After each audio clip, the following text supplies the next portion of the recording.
The subcommittee will come to order. I apologize for our late start. Without objection, the chair is authorized to declare a recess at any time. I want to welcome everyone to today's hearing on sanctuary jurisdictions. Without objection, Mr. Baumgartner will be permitted to participate in today's hearing for the purpose of questioning the witnesses if a member yields him time for that purpose and to introduce a witness. And I'll now recognize myself for an opening statement. Our subcommittee meets today to address the continuing efforts of Democratic jurisdictions to nullify federal immigration laws and obstruct law enforcement officials in their vital efforts to uphold these laws. They self-righteously call themselves sanctuary cities, but the sanctuary they offer is to violent criminals who prey upon not only our own citizens, but on immigrant communities themselves. During the last 4 years, the Democrats deliberately trafficked into our country more than 8 million unvetted and illegal migrants, including some of the most dangerous, vicious, and violent criminals and cartels in the world. They did nothing when local law enforcement agencies from across this country warned this committee that foreign criminal cartels and gangs were establishing themselves throughout the country. The Sinaloa cartel, Tren de Aragua, MS-13 prominent among them. When the grieving families of the victims of their policies were introduced on the House floor, the Democrats sat in stony, contemptuous silence.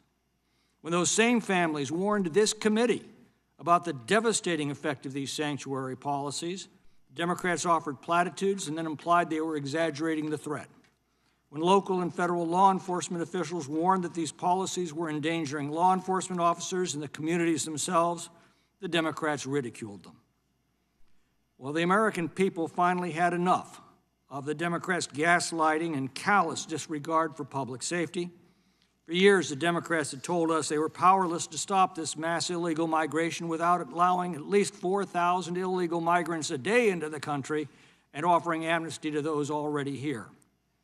Yet, on Inauguration Day, President Trump put the lie to all of that. President Trump ordered our laws to actually be enforced. Within weeks, illegal crossings at the southern border plunged 96%. Migrant caravans en route to this country broke up in Mexico and dispersed. Migrants crossing the perilous Darien Gap dropped 99%. By February, monthly illegal border crossings plunged from $37,000 in February of 24 to $408 this past February. ICE has now arrested more than 100,000 illegal migrants, most of them with criminal records. With the Border Patrol refocused, gotaways have fallen from 95% from an average of 1,800 a day to 77. Now, the work before us is enormous. The largest illegal mass migration in recorded history must now be followed by the largest mass repatriation in history, and congressional Republicans stand squarely behind the president. There are still an estimated 600,000 on the non-detained docket that were set loose in our country. Right behind them are 1.4 million illegal migrants who have already received a final court order of deportation that they will simply ignore. Now, instead of recognizing and respecting the wish and will of the American people to see their communities made safe again and their borders made secure again, the Democrats continue to obstruct the enforcement of our immigration laws. For the first time since antebellum days, the Democrats have returned to their doctrine of nullification, that recalcitrant jurisdictions can simply defy and nullify federal law. Take Adams County, Washington, for example. When a rural county sheriff's office had the audacity to cooperate with federal officials to remove dangerous illegals from their streets, the state's woke Democratic Attorney General sued them.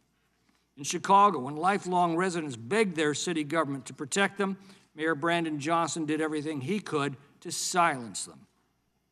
In the Denver suburbs, when struggling families appealed to city officials for help, as armed Venezuelan gangs took over their apartment complex, the Democrats called them liars. And before this committee, as mothers recounted the senseless, brutal, and entirely preventable rapes and murders of their daughters at the hands of illegal aliens that the Democrats had deliberately released into their communities, Our Democratic colleagues put on their best long faces, offered platitudes, and then advocated for the same policies that created this humanitarian disaster. And they still don't get it. Across the country, Democratic sanctuary jurisdictions are doubling down on these horrific policies.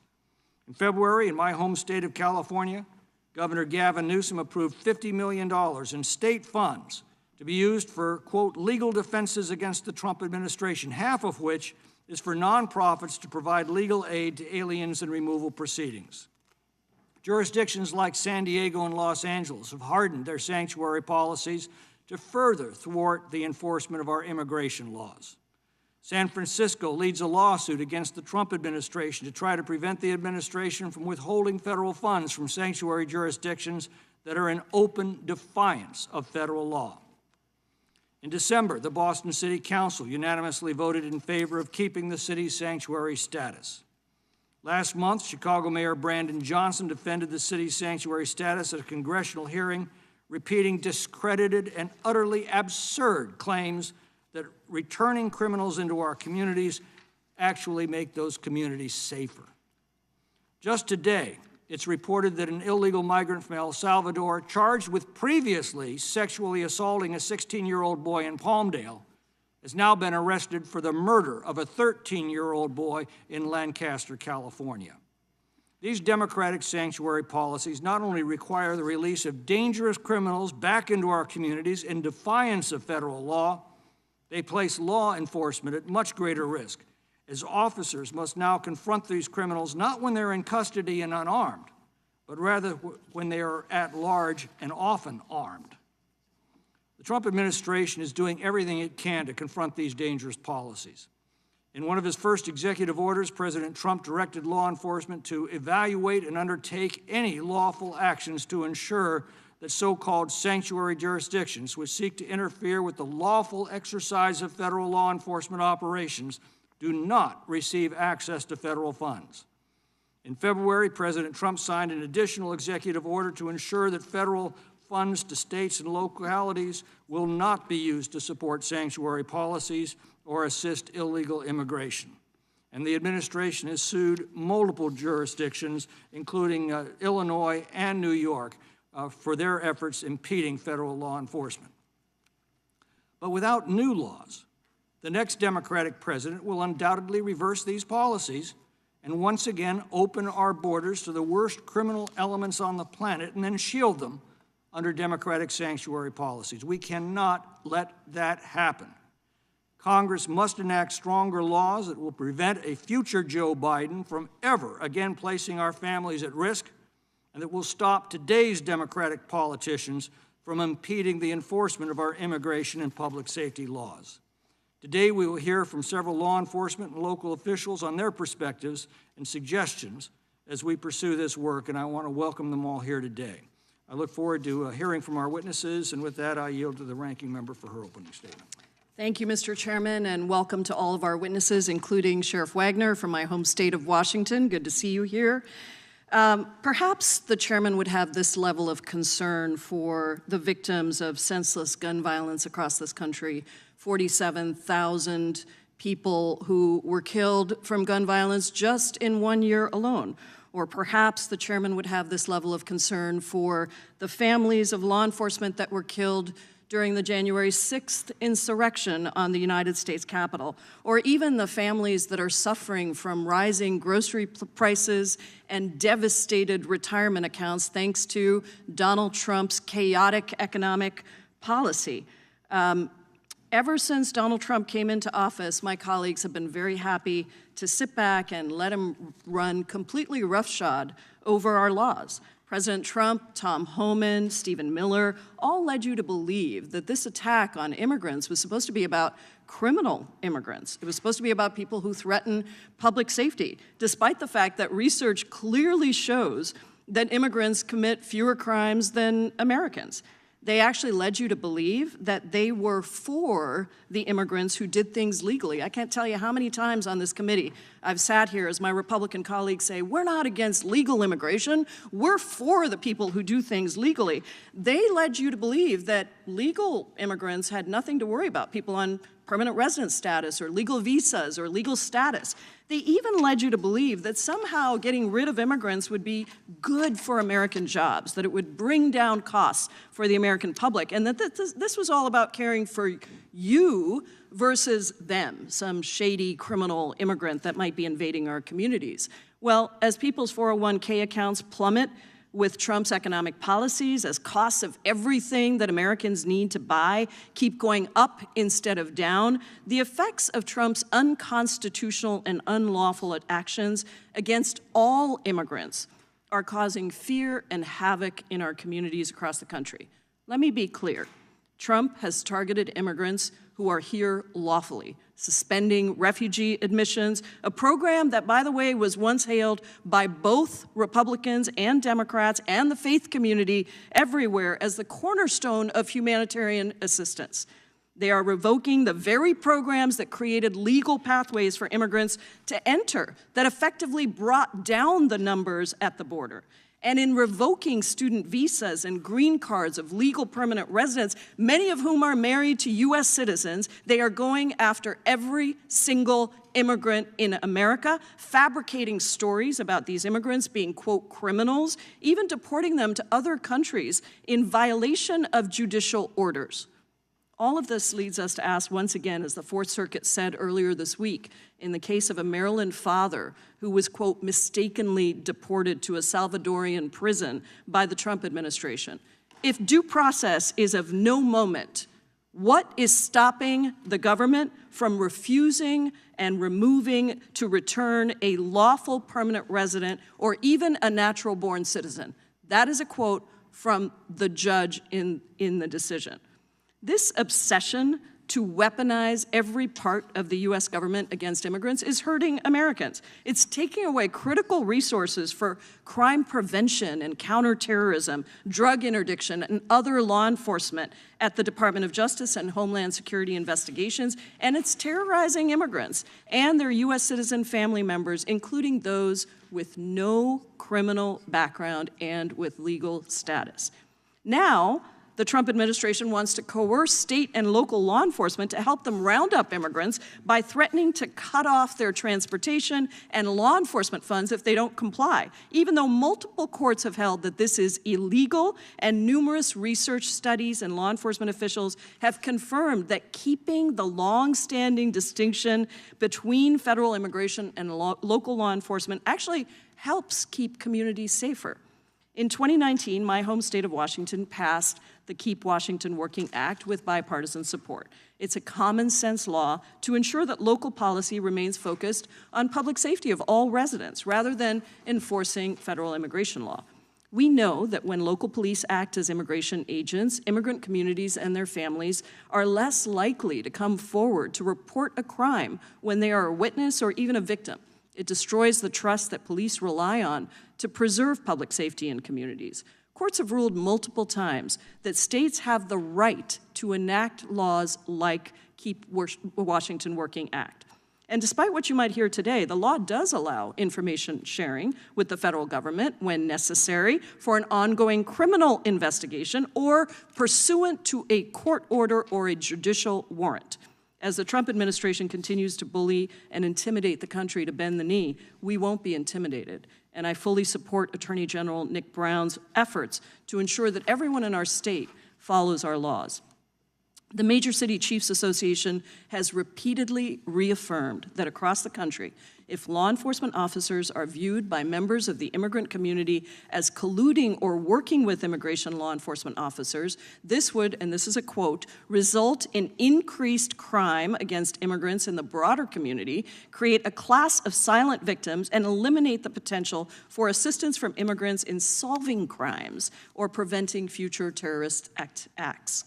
The Major Cities Chiefs Association has also explained that cooperation with the immigrant community is a crucial part of solving crime and preventing further criminal activity within the entire community, including ensuring protections for victims of domestic violence and sexual assault. Instead of trashing the rights of every American and destroying communities and our economy, this subcommittee should be holding hearings on why Mahmoud Khalil remains detained, simply for expressing pro-Palestinian views that Donald Trump doesn't like.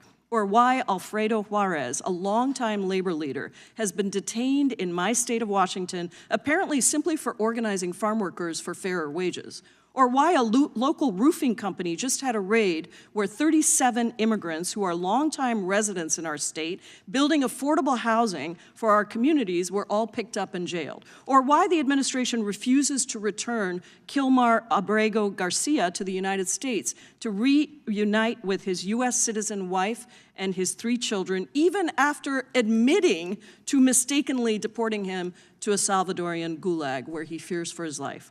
Let's have a hearing, Mr. Chairman, on the disappearing and the kidnapping of people across this country, instead of hurting public safety for all Americans by undermining trust policies of local jurisdictions. I yield back.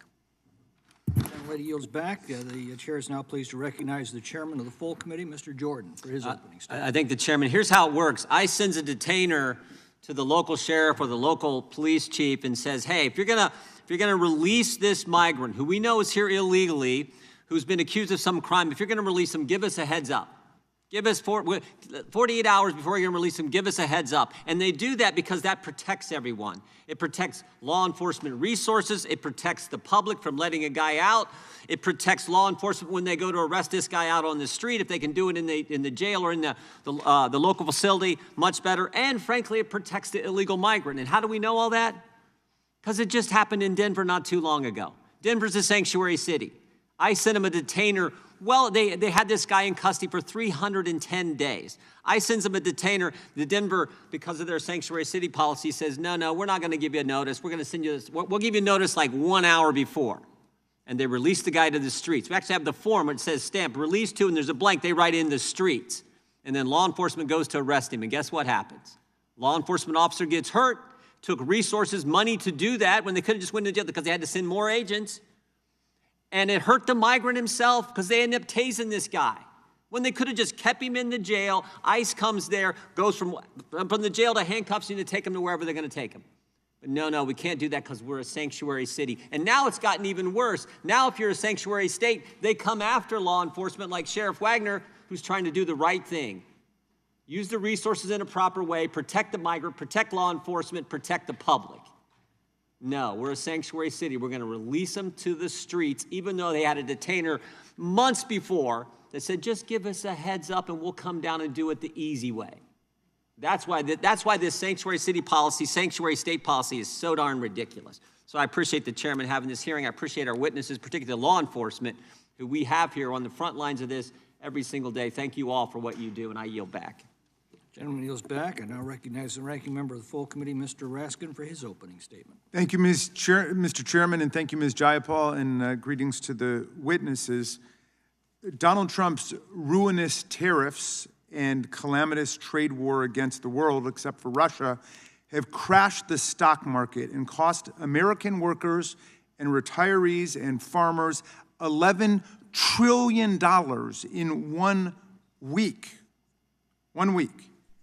And the Republican majority in the House could stop this nightmare today by exercising our powers over international commerce. But they prefer to own the tariffs and own the trade war. We'll see how well that works out for them going into the future. It's certainly not working out well for the American people. Now desperate to displace attention from this world historical economic debacle and the fact that courts have struck down more than 55 of their lawless, unconstitutional executive orders and actions, they invite us to discuss again immigration. So be it. In New York City, Donald Trump's deportation force grabbed green card holder Mahmoud Khalil for exercising his First Amendment rights in a way that Donald Trump disapproved of. Now they're trying to deport him, as well as other students across the country, using a McCarthy-era statute that the president's own sister, Judge Marianne Trump Berry, declared to be, quote, unconstitutional on its face.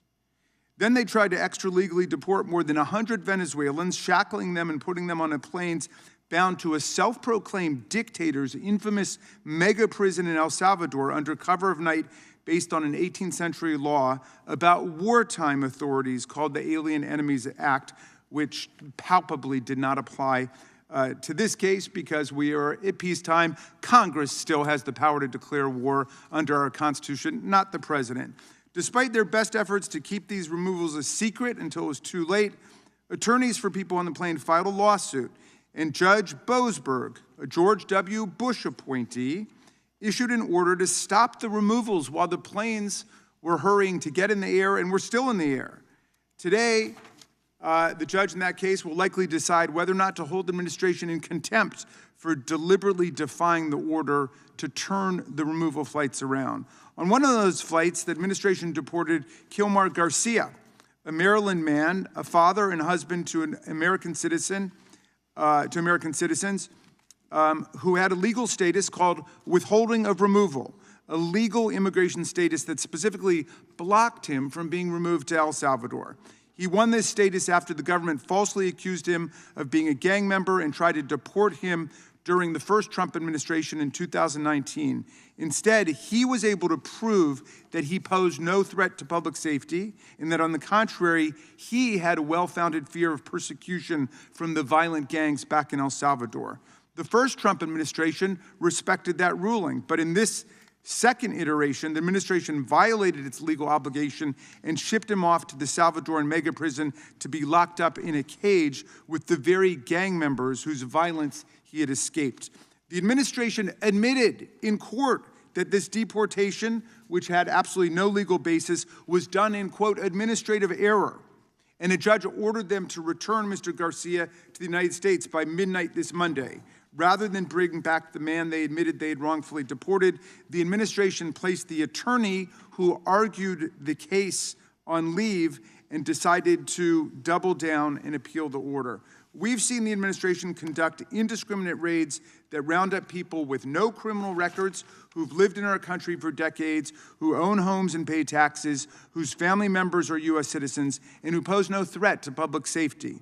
U.S. citizens have even been arrested and detained by the deportation force as part of these reckless and lawless raids. Now the administration is trying to force state and local law enforcement agencies to use their time, their money, and their resources to participate in these raids. But under Article 1, Congress has exclusive power over naturalization and immigration. And under the 10th Amendment, the federal government has no power to, quote, commandeer the machinery, personnel, or resources of the state and local government for federal law enforcement purposes. But the administration is using threats and coercion now to try to force state and local governments and police departments to use their limited resources to arrest and detain students, fathers, mothers, and law-abiding community members, which means fewer cops, less money, fewer resources to focus on protecting communities from actual violent threats and gangs and the scourge of gun violence and drugs and drunk driving and so on. There's no power in our Constitution to do that, something I thought our colleagues believed in and respected in the system of American federalism. These authoritarian policies have nothing to do with law and order. They're about intimidation and retaliation against disfavored populations, state and local governments, immigrant communities, students, lawyers who dare oppose the administration in court, and judges who stand up to rule against Trump's continuing reign of unlawful actions. I look forward to hearing from our witnesses today. Thank you, Mr. Chairman. I yield back. Gentleman yields back. Without objection, all other opening statements will be included in the record. We'll now introduce today's witnesses, and I'll begin by deferring to Mr. Baumgartner to introduce our first witness. Well, thank you, Mr. Chairman. I am pleased to introduce the outstanding Sheriff of Adams County, Mr. Dale Wagner. Sheriff Wagner is a respected law enforcement leader who made the decision to cooperate with federal immigration authorities to protect his community. Adams County is a small rural county in eastern Washington that I have the privilege to represent. Its people are the best of our district and indeed the best of America, and it is Dale Wagner in which they have put their trust to enforce laws and protect their community. And for that, Dale Wagner now finds himself the target of a legal campaign by our Mr. Chairman, this is not an introduction, so if the gentleman from my home state of Washington, my colleague, would like to introduce the sheriff, he's welcome to do that, but he is not on this committee, and he's solely here for the purpose of introducing the sheriff. Points well taken. Thank you, Pramila. We'll get to it. He's now the target of a target of a Mr. left-wing. Chairman, the gentleman is not complying with your order. We'll suspend. The gentle lady is correct in her point of order. The unanimous consent covers an introduction without editorial comment. Thank you, Mr. Gentlemen, Chairman. proceed in order. For what purpose does the gentleman rise? Mr. Baumgartner, question? No, not at this moment in the proceeding. He had me all interested in this county. Again, the gentleman is recognized to make an introduction. That is what is in order at this time. I'll keep it brief, Mr. Chairman. Thank you. We're very pleased that Adams County Sheriff Dale Wagner is here, and I would just also point out we have 8 outstanding sheriffs in the state of Washington dealing with the fentanyl scourge here with us as well today. Thank you, Mr. Chairman. Thank you. Our other witnesses are Mrs. Danielle Carter-Williams. Ms. Carter-Williams is a Chicago resident and fitness trainer who advocates for Chicago residents. She serves as vice president of Chicago Flips Red, a grassroots movement dedicated to empowering communities across Chicago to embrace bold, conservative solutions for a brighter future. Our third witness is Mr. Neil Franklin. Major Franklin retired from law enforcement after a combined total of 34 years in the Baltimore and Maryland State Police Departments. He is currently the executive director of the Law Enforcement Action Partnership. And finally, we have Mr. R.J. Howman. Mr. Howman is president of the National Immigration Center for Enforcement. He's also a founder of the boutique firm Stryker Strategies and is a visiting fellow at the Heritage Foundation's Border Security and Immigration Center. He's worked in immigration enforcement policy for more than a decade, including at the Federation for American Immigration Reform. I want to welcome all of our witnesses today, thank them for appearing. We'll begin by swearing you in, so would you please rise and raise your right hand. Do you swear or affirm under penalty of perjury that the testimony you're about to give is true and correct to the best of your knowledge, information, and belief, so help you God? Let the record reflect that the witnesses have answered in the affirmative. Thank you. Please know that your written testimony will be entered in the record in its entirety, and accordingly, we'd ask that you summarize your oral testimony in 5 minutes. And we will begin with Sheriff Wagner. Well, thank you very much for your time. Good morning. My name is Sheriff Dale Wagner, and I have dedicated my career to serving the people of Washington State. Law enforcement today faces unprecedented challenges, many of which stem from political agendas, rather than public safety concerns. One of the most pressing issues in this conflict between Washington State, Keep Washington Working Act, and sanctuary policies, and federal immigration laws, a situation that places all sheriffs in our state in an impossible position. Recently, Adams County became the target of a lawsuit of Washington State Attorney General, alleging violations of Keep Washington Working Act or sanctuary policies.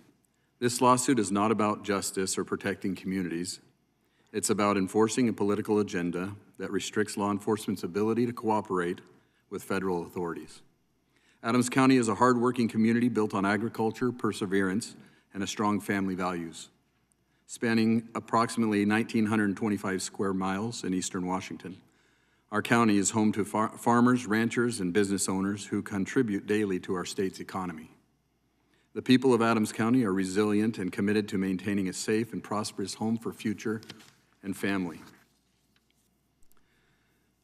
Our office operations by principle of service above self, and we police who we love.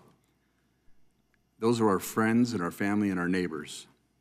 These sanctuary policies prohibit law enforcement from working with federal immigration agencies such as ICE and Border Patrol. Even when individuals in custody have committed serious crimes beyond immigration violations, we are barred from notifying federal agencies or authorities upon their release. The result, repeat offenders, drug traffickers, and violent criminals, and they remain in our communities instead of facing appropriate legal action. While proponents claim sanctuary policies protect vulnerable populations, they also shield repeat offenders who exploit the system. Criminal organizations, including drug cartels, human traffickers, take advantage of these policies, knowing they face minimal risk of deportation, even when caught committing additional crimes. These sanctuary policies create confusion and fear among law-abiding residents and citizens. The public is misled into believing local law enforcement arrests people solely based on immigration status. This is not true. It's not true in my county. Our office, like others across the state, do not arrest individuals based on immigration status. Yet, the policies create barriers that prevent victims and witnesses from reporting crimes, fearing potential of immigration consequences they do not fully understand. This makes it harder for law enforcement to investigate crimes and protect the community.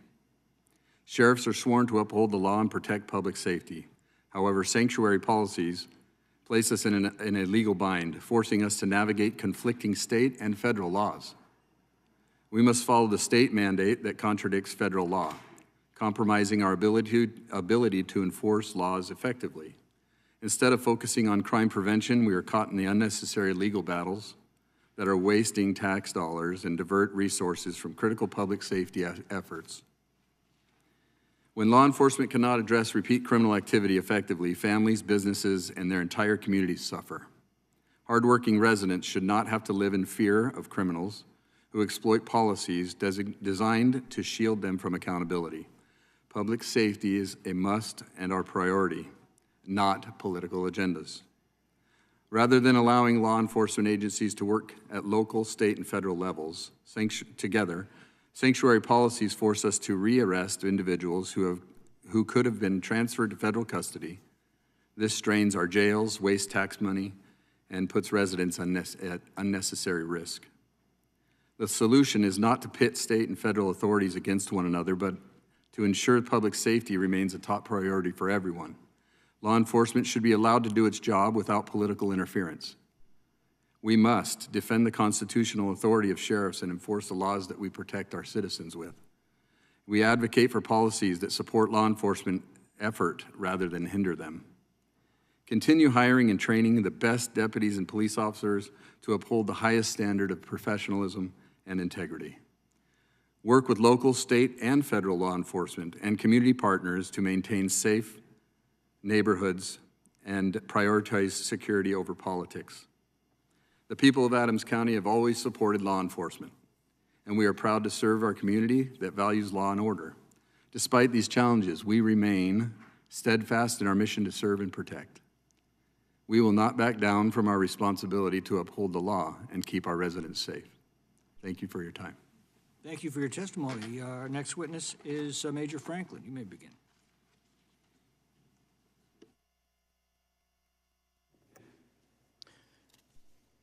Good morning, Chairman McClintock.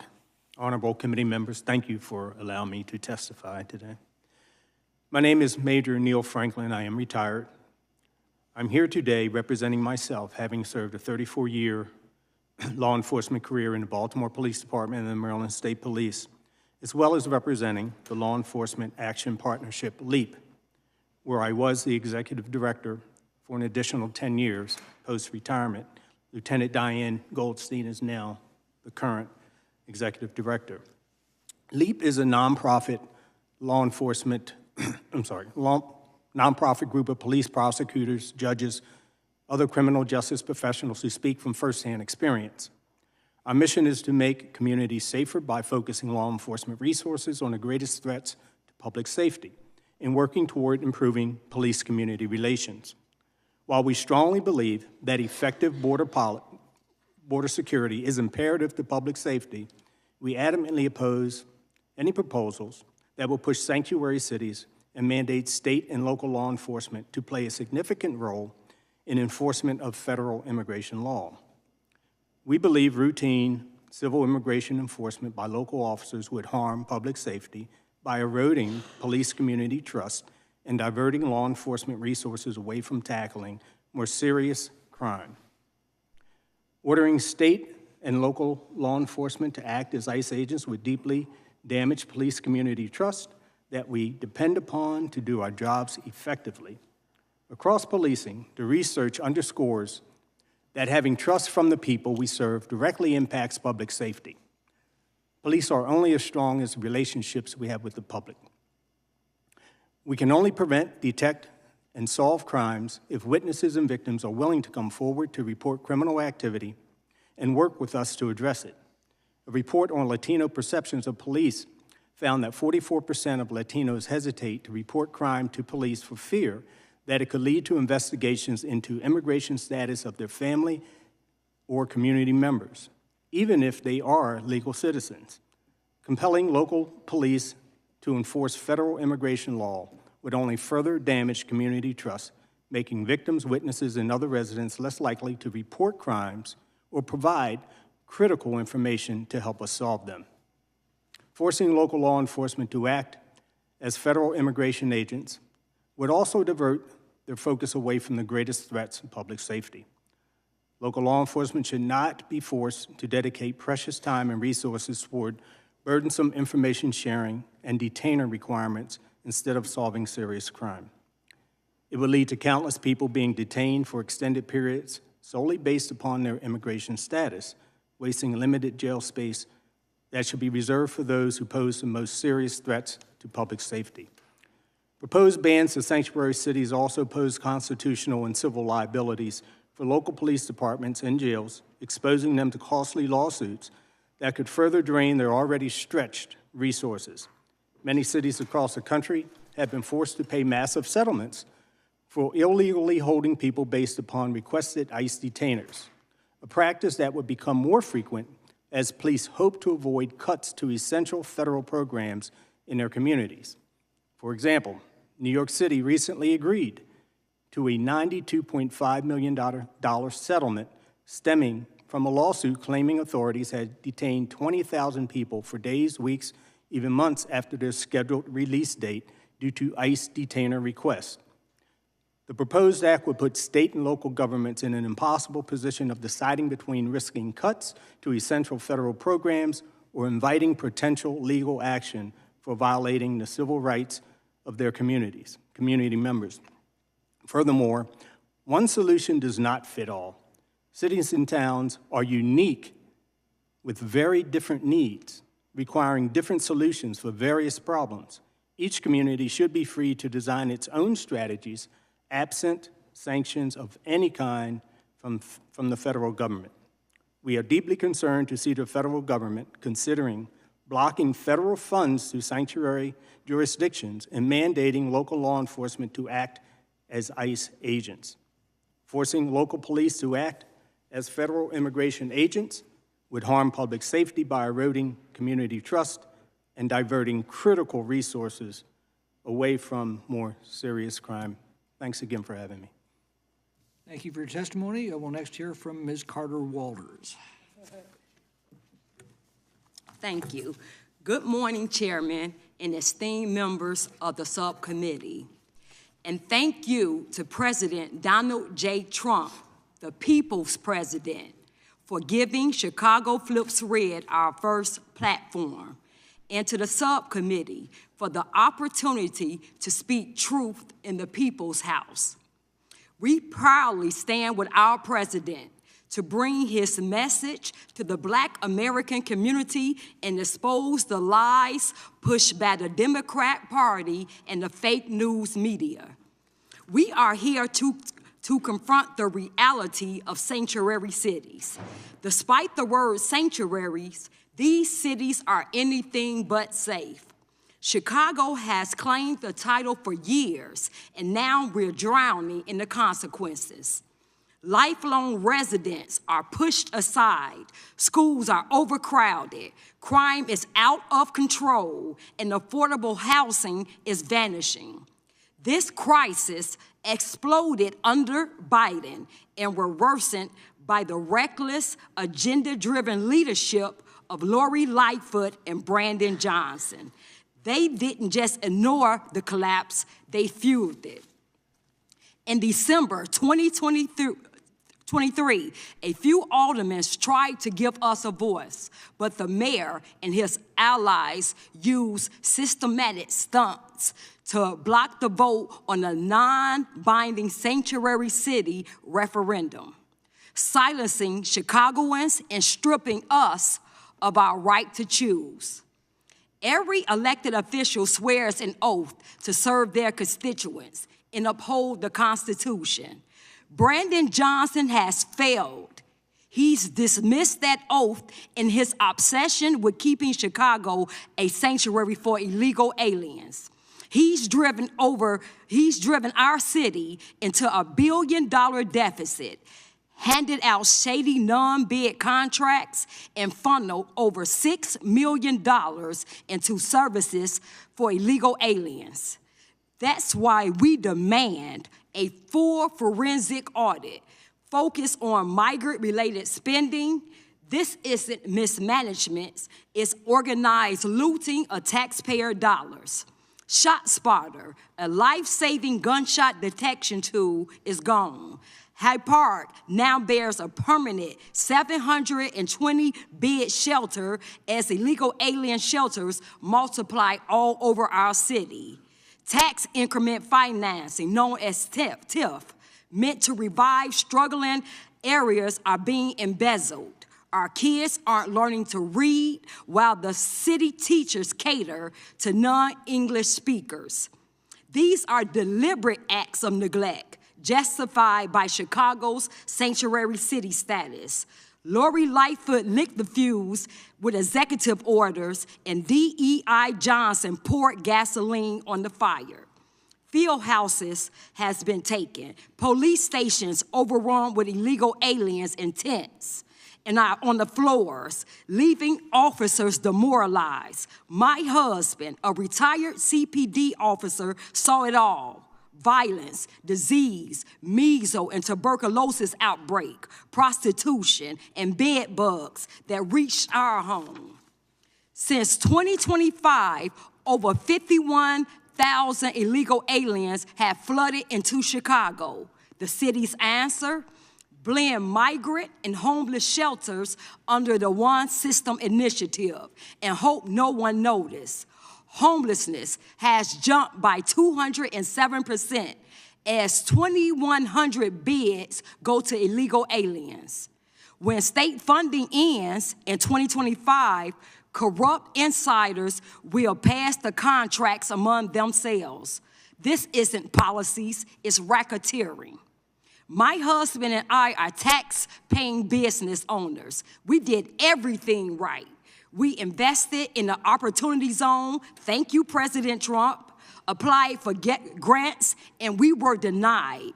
Yet 140,000 illegal alien-run businesses were funded without question. Law-abiding citizens are being replaced to serve a political machine. MS-13, Trendy Agua, they're here. Their graffiti marks our neighborhoods. New gangs, the Venezuelan Disciple, is forming in our neighborhoods. One shelter gets 20 to 30 police calls daily. Drug use, harassment, loitering, and violence have turned parks, sidewalks, and porches into no-go zones. This isn't immigration. This is an invasion. Sanctuary cities do not protect us, they abandon us. The citizens of Chicago, we demand a full forensic audit of every dollar tied to Ms. Carter-Walters, very much appreciate your testimony, but we have to limit it to 5 minutes. But you'll have an opportunity to expand on those remarks during the question period. So appreciate your testimony. Okay. And we'll finish with Mr. R.J. Hallman. Chairman McClintock, Ranking Member Jayapal, and esteemed members of this subcommittee, I come before you today to discuss a crisis that threatens the very foundation of our great nation, a crisis that's been born of reckless policies that jeopardize the safety of our communities and shred the integrity of our immigration system. You know, the sacred duty of any government is to shield its law-abiding citizens from harm. It's the bedrock of why we submit to governance, why we uphold the laws that bind us together. We cherish our families, our neighbors, our way of life, and we trust that the law will stand as our shield, a unifying force that levels the field for all. That's what sets America apart, our reverence for the rule of law. So profound that we demand every aspiring citizen to swear an oath steeped in its honor. But that system has betrayed too many of our people. It's not some abstract debate about legal nuance or political gamesmanship. It's talking the safety and security of our nation. We face a stark reality right now, even with President Trump in office. There are millions of illegal aliens roaming free among us. Some are on ICE radar, 98% aren't. They're nearly all in the shadows. There's criminals, those with final orders of removal who went through due process, 1.4 million of them. And then there's the unknown.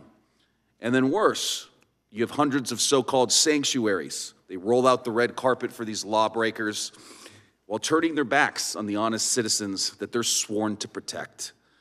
You know, what strikes me is the silence from one party up here on Capitol Hill. There's no demand for real enforcement. Instead, we're drowned in a chorus of tired slogans and distractions like tattoo motives, chanted as like it could offset illegality. Well, it can't. Amnesty for all, no risk, no consequences. That seems to be the agenda. At the same time, a lot of folks rail against empowering state and local police to aid federal efforts, twisting logic into knots. These are the same officers that we trust to hunt murderers, rapists, traffickers. But if you inject immigration status into it, suddenly they're unfit. Their competence and integrity are repeatedly questioned, again, unless they are defying federal law outright. Then, of course, in sanctuary jurisdictions, everything they do is cheered or enabled. And that brings us to the deceptive term as well, sanctuary jurisdictions. It sounds noble, doesn't it? A haven, a refuge. But for whom? Not our sons and daughters, though left vulnerable due to them. Our communities are then torn apart. These sanctuaries shield the lawless, not the lawful, and that betrayal cuts to the core of what America must stand against. The American people spoke loud and clear in November. It's time for Congress to wake up, shift into the President Trump's gear, and act decisively. End sanctuary cities for good and launch mass deportations now. Every day we delay, we roll the dice on the next preventable tragedy, the next innocent life lost to a criminal alien that we could have deported. And lastly, just consider the numbers that are pretty much hot off the press. From October 1st, 2022 to February 6, 2025, more than 25,000 detainers were declined by sanctuary jails, more than 1,400 instances. The jails failed to give adequate notification to ICE to take custody of the aliens. You see it at more than half of the declined detainers were prisons in California, just where we saw a heinous crime where the child's body was found 10 minutes from where I grew up. When's enough enough? Congress needs to act. Give ICE the resources to act in accordance with the law, deliver on an electoral mandate, secure American communities, and then it's time for statutory changes to make sure these changes last and our system gets ramped up in terms of integrity. I yield back. Thank you for your testimony. We'll now proceed with questions under the 5-minute rule, and we'll begin with Mr. Biggs. Thank you, Mr. Chairman. I thank the witnesses for being here today. I've read all of your statements that you've submitted and have been listening intently to your testimony. Mr. Hallman, I just want to confirm Cook County Jail in Illinois from October 1st, 2022 to February 6, 2025, released more than 1,000 criminal aliens into their community. Correct. Is that accurate? Yep. And just want to confirm this, Mr. Franklin. I don't want to take this out of context. You said compelling local police to enforce federal immigration law would only further damage community trust. Is that an accurate reflection? I'm reading from your statement. Is that accurate? Yes, depending upon the jurisdiction and what those unique circumstances might be for that particular city or town. And Ms. Carter-Walters, in Chicago, where they've released over a 3-year period more than 1,000 criminals back into your community, does that make you feel safer as a citizen? No. Did it make your community feel safer? No. And did it provide actual safety when you saw MS-13 trained at Aragua roaming the streets there? No. So you've demanded a full forensic audit of every dollar tied to migrant shelters, right? Yes. And a freeze on the $92 million budget until full reviews are completed? Yes, sir. And you want the accountability and community input? Yes, sir. And a federal investigation into potential corruption, and potentially, if there is corruption, you want prosecution. Is that right? Yes. And most importantly, you want an end to sanctuary policies that you feel disadvantages you guys as citizens of Chicago vis-a-vis illegal aliens who are being released into your community? We want to end sanctuary cities. And go to you now, Sheriff. Thank you, Sheriff Wagner. So you outline and give some examples of some horrific instances in your own county, particularly shocking case 2021 in Othello. Can you briefly recount that for us? Yeah, in 2021, we had an incident of an illegal alien that took the life of a mother and a daughter, the daughter being a special needs female that had the capacity of a five-year-old, and they did it in a very horrific way by dismembering the bodies and leaving them in a trunk of a vehicle. How did that impact your community? That was a huge impact in our community. How so? Well, any horrific crime, no matter who's involved, is going to impact the community. And I think that the situation that we were faced with is the limited resources that everyone keeps talking about here. I'm a department of 18 people, and that includes myself and my undersheriff that we're working. I'm not a politician. By, I guess, my job I am, but we actually get out and do the work. And this situation... You imply that we don't get out and do the work, which is that's fair. That's fair, Sheriff. I'm not saying that's that. Fair. I'm not saying that. But the reality is that, I mean, it affects the community because we are a small community, a small farming community of all nationalities, and we are very close to each other, and we care about each other very much. In your recommendations, you talk about allowing you to enforce the law, and that might mean that you actually cooperate with federal officials. So if I understand your Keep Washington Working law, that's the statute there, are you allowed to hold someone with an ICE detainer? We are not. Are you allowed to transfer someone if ICE requests that you transfer them to their custody? According to the KWW, no. So the state law actually directly, not indirectly, not impliedly, it actually directly defies federal law, federal statute. That's what I understand, yes. Yeah, because federal statute says if you get a detainer, you're supposed to hold. Yeah. You're supposed to hold. That's what federal law says, and you can't do that there. Correct. How does that impact the safety of your community? Well, ours is impacted in a great way because, one, my jail has been closed for 3 years, and I find that ironic in this situation as well. But it impacts us in a great way because, like I believe it was Mr. Jordan was explaining, putting people out onto the street and having them get caught again becomes a bigger problem. We're not arresting on immigration status. We're putting people in jail for crimes they committed in our community, and then ICE, because of public records that are available and things like that, they have the ability to find out who's in our custody and where they are and when they're released and all those kind of things. And they are basically released to their custody in the opposite way, similar to Denver in most cases. Thank you, Mr. Chairman. My time has expired. Ms. Jayapal. Thank you, Mr. Chairman. As I said in my opening, there are a lot of reasons why states and localities have adopted policies to leave immigration enforcement to federal government where it belongs. For some, it's about fostering trust with local communities. When immigrant communities know that calling 911 won't result in deportation for themselves or a family member, they are actually more willing to report and help law enforcement solve crimes, which makes all of us safer. For others, it's an important factor is legal liability. Courts all over the country, just to counter what my good colleague from Arizona said, have ruled that when local law enforcement complies with civil immigration detainer requests, and to be clear, an immigration detainer is a request, and continues to detain someone pursuant to a detainer when they otherwise would have been released, it's actually an unlawful detention, and it's a violation of the Fourth Amendment. So Sheriff Wagner, I want to thank you again for being here and for the work that you do to support your community, and I believe you when you say you want to keep all of your residents in Adams County safe.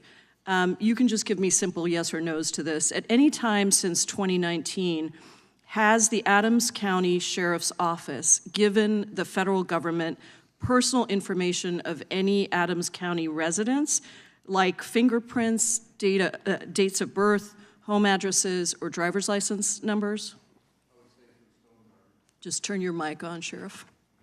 Thank you. We do a program called Stone Garden.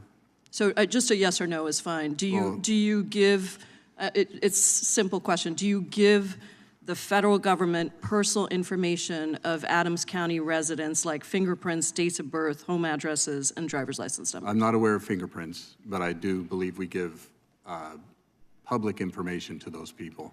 And how often has your office done that? It depends on what you're talking about. You want yes and no answers, or do you want me to explain? Well, in this one, I'm asking you if you have numbers for that. Okay. If you can give me I don't a have sense of numbers, but we do a Stone Garden program through the Border Patrol, which is funded through the state as well. Okay. And at any time since 2019, has the Adams County Sheriff's Office held people beyond their release date in order to facilitate their pickup by civil immigration enforcement officers? Not that I'm aware of. So you're following the Keep Washington Working Act in that way, and that's good to hear.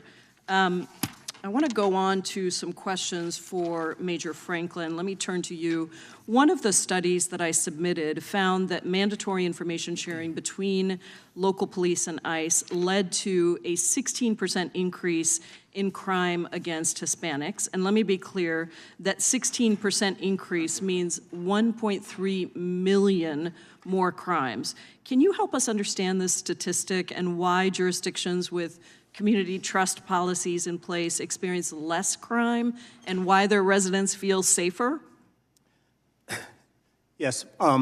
So to be effective, and a good part of my career was in criminal investigation for quite a few years. And we first need to get people to report crimes before we can even begin to investigate them. And when there's no trust between the police and the community, many people will not even report crimes. And this hasn't just become evident with the immigrant community. I grew up in West Baltimore, and I experienced times in my neighborhood where we really had trust issues. Many of my friends, many people that I knew would not even report the crime of a robbery, of being a victim of a crime. And then we need witnesses. Once we begin to investigate a crime, we need witnesses. So you have to have that trust that we, the police, are going to do the right thing. And in the immigrant community, if they believe, just believe that their immigration status is going to be questioned, or maybe that of another family member, or that of a community member which they are friends with, they're not going to cooperate with us. We've seen this time and time again, but when you can establish that trust, you see, we cannot be effective in solving crimes, and most of the people who commit the violence is a very small number. Right. If we can get them, if we can focus on them, get them convicted, charged convicted, then we have a great chance of reducing crime. I just have a few seconds left here, but jurisdictions that adopted sanctuary policies experienced a 52 to 62% reduction in the domestic homicide rate for Hispanic women. Does that track with your experience as a law enforcement officer in jurisdictions with those policies? Yes, as creating the first domestic violence unit in the Maryland State Police, as being the president of Turnaround Incorporated, which was about domestic violence in Baltimore City, shelter services and counseling services, yes, those numbers are very familiar to me. And there's a great report out, I believe it's... Time's expired. Well, usually the witness can finish answering. Mr. Tiffany. Thank you, Mr. He did Chair. answer. The answer was yes. It was a yes or no question, and he added quite a bit more. Mr. Strong Tiffany. yes. Thank you, Mr. Chairman. Major Franklin, there's an organization or a publication, safehome.org. They listed Baltimore as the deadliest large city. Are you aware of that? I'm not aware of that report. Yeah, they just last year, was in 2024, it just surpassed Memphis and Detroit. Mr. Holman, when a detainer has been issued, isn't that as a result of someone committing a crime? ICE is reaching out to them to get them in custody, and they're on the radar likely because a crime was committed. That's why they're in that local jail. So federal money flows to jurisdictions around the United States at taxpayers' expense to try to fight crime. Should taxpayers continue to fund sanctuary jurisdictions? No, not at all. If you are in defiance of federal law and you're not working with federal law enforcement, you shouldn't receive a darn dime. Again, there's a lot of cooperative jurisdictions out there under President Trump. The 287G agreements that we're seeing, kind of the opposite of a sanctuary jurisdiction, has skyrocketed since President Trump took office. Those jurisdictions should be rewarded and helped for acting in accordance with federal law. Should federal facilities be moved out of jurisdictions that are sanctuary cities? If you're talking detention facilities or something like that, a lot of them... Let me give you an example, and I'm going to ask Mr. Chairman to introduce this letter I sent to Doge with ask unanimous consent to enter that letter. But anyhow, I sent a letter. The SBA is moving facilities out of Boston, which is a sanctuary city, and I sent a letter to Doge saying, would you look into Dane County, Wisconsin, which is Madison? Would you look into moving facilities out of there if they're going to continue to be a sanctuary county? Do you think that's appropriate? Absolutely, absolutely. Sheriff, so I mentioned Dane County, Wisconsin, and there was a situation where a gang member from Venezuela, Tren de Aragua, gang member, he was charged with false imprisonment and battery in Dane County last year, went on to Prairie du Chien, Wisconsin, which is about 100 miles from Madison to Prairie du Chien, Wisconsin, over on the Mississippi River. And this gang member was charged with domestic violence, sexual assault, child abuse, and strangulation by the Prairie du Chien Police Department. Does it surprise you that another community is affected when there is a sanctuary community that is not honoring ICE detainers? No. Does it make it more dangerous for people throughout the region, not just, let's use this example of Dane County, Wisconsin, does it make it more dangerous for people throughout a region as a result of having these sanctuary policies? I think, like the gentleman over here said earlier, I think every situation is different, every location is different, every circumstance is different. But I do think the policies matter, and the policies that we're faced with in sanctuary policy is it's too hampering for the situation that we're dealing with on the ground. Ms. Carter Walters, so you know that Wisconsin is just north of you in Chicago, and I just cited Prairie du Chien, Wisconsin is 100 miles from Madison, Wisconsin, and Kenosha, Wisconsin is only 64 miles north of Chicago. Should people in Wisconsin be concerned about the sanctuary policies that are in Chicago? Exactly, because they don't just stay in Chicago. They're in Indiana. They're all in the suburbs. So yes, they definitely should be afraid. Why in the world do civic leaders like Mayor Johnson want to advance policies like this that not only make their own city less safe, but the entire region less safe? Because we believe that that's how they're funneling money and stealing our tax dollars. So that's why we are demanding a forensic audit on how a breakdown of how those funds were allocated, because we have yet received anything of a breakdown to show how our tax dollars were spent. So yes, we believe that's how they're funneling the money, and that's why we're asking for a forensic audit, and we want arrests being made. Mr. Chairman, I think these witnesses make the case so well that it is not just the sanctuary community that is being affected by these policies that they are implementing. It's an entire region. Most of the people of Wisconsin are affected as a result of what's going on in Dane County, Wisconsin, and Chicago, Illinois. It is time for this to stop, and there needs to be consequences for what is going on with these sanctuary communities. I yield back. Gentleman's time has expired. Mr. Raskin. Thank you, Mr. Chairman. Major Franklin, you're famous in Maryland. Your career in law enforcement has involved fighting violent gangs, drug traffickers, illegal gun trafficking from other states that have weaker laws than Maryland. But you've also studied law enforcement and worked on it, not just at the micro level, but at the macro level. I wonder if you could explain how this works. My colleagues are talking about horrific, gruesome cases of undocumented people who engage in murder or rape, serious crimes like that. If someone is engaged in a crime like that and they have a warrant for the person's arrest, and they bring it to a local or state official who's got control over their custody, if they're in their custody for another reason, doesn't the local government have to cooperate with that warrant and turn that person over immediately to the federal authorities? Yes. On a warrant, yes, we do. I don't know one case where we have not done so with a warrant. Yeah, I was searching. I couldn't find a single case where there was any local government that did not cooperate with a warrant that was to demand turning over the body of a person who'd engaged in a serious crime. In fact, I saw an article about President Trump, who has been touting his ICE arrests. Half of them were people who were in local custody, and he asked for them to be turned over. They were being held for serious crimes or other kinds of crimes, and then they were deported, and he got them, based on a warrant. So if we're not talking about a warrant situation, right, then I come back to my puzzlement about why my colleagues who control the U.S. Congress right now are not engaged in trying to come up with a comprehensive immigration reform package. I mean, I'll give you an example. At the end of the last Congress, we had a bipartisan deal on toughening up the border with more officers, more patrols, more asylum judges, lots of new technology.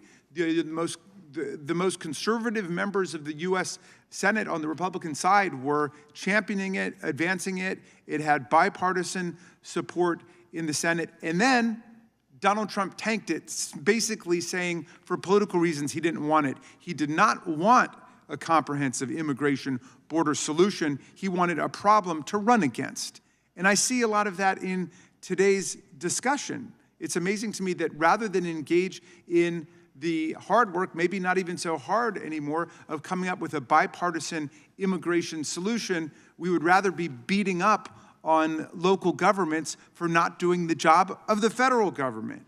Now, but let's say that someone thought, okay, well, we really should commandeer the resources, the personnel, the machinery of the local governments, even though it's against the Constitution and against the 10th Amendment. But let's say they think that, and they want to use law enforcement not to turn over murderers and rapists and so on, but for routine immigration enforcement. All right, how would that work if, say, they came to a particular city or county and say the vast majority of the undocumented people here we know are working in hotels or agriculture on farms or the construction sector? Could a city have the resources to say, we're going to send in raids of police on construction sites, on farms, in hotels to arrest all of these people that we think are here illegally? We don't have the resources for that. We don't have the people for that. We're struggling to find people, to hire people, and we just don't have the resources. We have calls waiting. We're call hopping, one day after next. The federal government's got a lot of money. We spend millions and millions of dollars just flying Donald Trump down to Florida to Mar-a-Lago to go play golf while he's crashing the stock market. Why doesn't the federal government spend that money? A locality might say. The cities are pretty hard up for money, right? They don't want to be invading all of the hotels and construction sites to go and look for undocumented workers. Do you think that's a fair request to put on the localities? No, it's not. It seems to me that the problem here is we have people not doing their jobs in Washington, and they want to blame local governments and put the pressure on them. I yield back to you, Mr. Chairman. Thank you. Gentleman yields back. Chairman Jordan. Thank you, Mr. Chairman. Sheriff, are you familiar with the Department of Homeland Security Immigration Detainer Notice of Action form? You familiar with these forms? I've heard of them, yes. Yeah, okay. And these forms, about halfway down the page, it says, it is therefore requested that you, this is going to local law enforcement, requested that you notify DHS as early as practicable, at least 48 hours if possible, before the alien in your custody is released. All right? Is that partisan, or is that just common sense? Depends on who you ask, but it is common sense. The ranking member said we need to function in a bipartisan way. I don't think that's partisan. That's just saying, hey, you got a bad guy, at least someone who's been charged with crime in your possession. He's also an illegal migrant. Can you give us a 48 hours heads up before you release him to the streets? Sure. That makes sense to me, right? I don't think that's partisan. I think that's just common sense. Mr. Hallman, are you familiar how this form works? This detainer process is supposed to work? All right, the next line says, maintain custody of the alien for a period not to exceed 48 hours beyond the time. Again, we're requesting you do. They're not demanding. We're just requesting you help us out. Law enforcement working with other law enforcement to protect the safety of law enforcement and, of course, the public at large, beyond the time when he or she would otherwise have been released from your custody to allow DHS to assume custody. Again, that seems like common sense to me. But sanctuary policies prevent these two requests from taking place. Is that right? If you're a sanctuary state, sanctuary city, you don't comply with these. You may give them we're going to give you a 10-minute notice. We're going to release them and then tell you we already released them. That's how it works in these sanctuary cities, in these sanctuary states. Is that right, Mr. Hammond? That's correct, too. It's even interesting, too, under the Biden administration, you have a lot of state and local law enforcement who think that they're not going to comply with ICE based on their experiences under the Biden administration.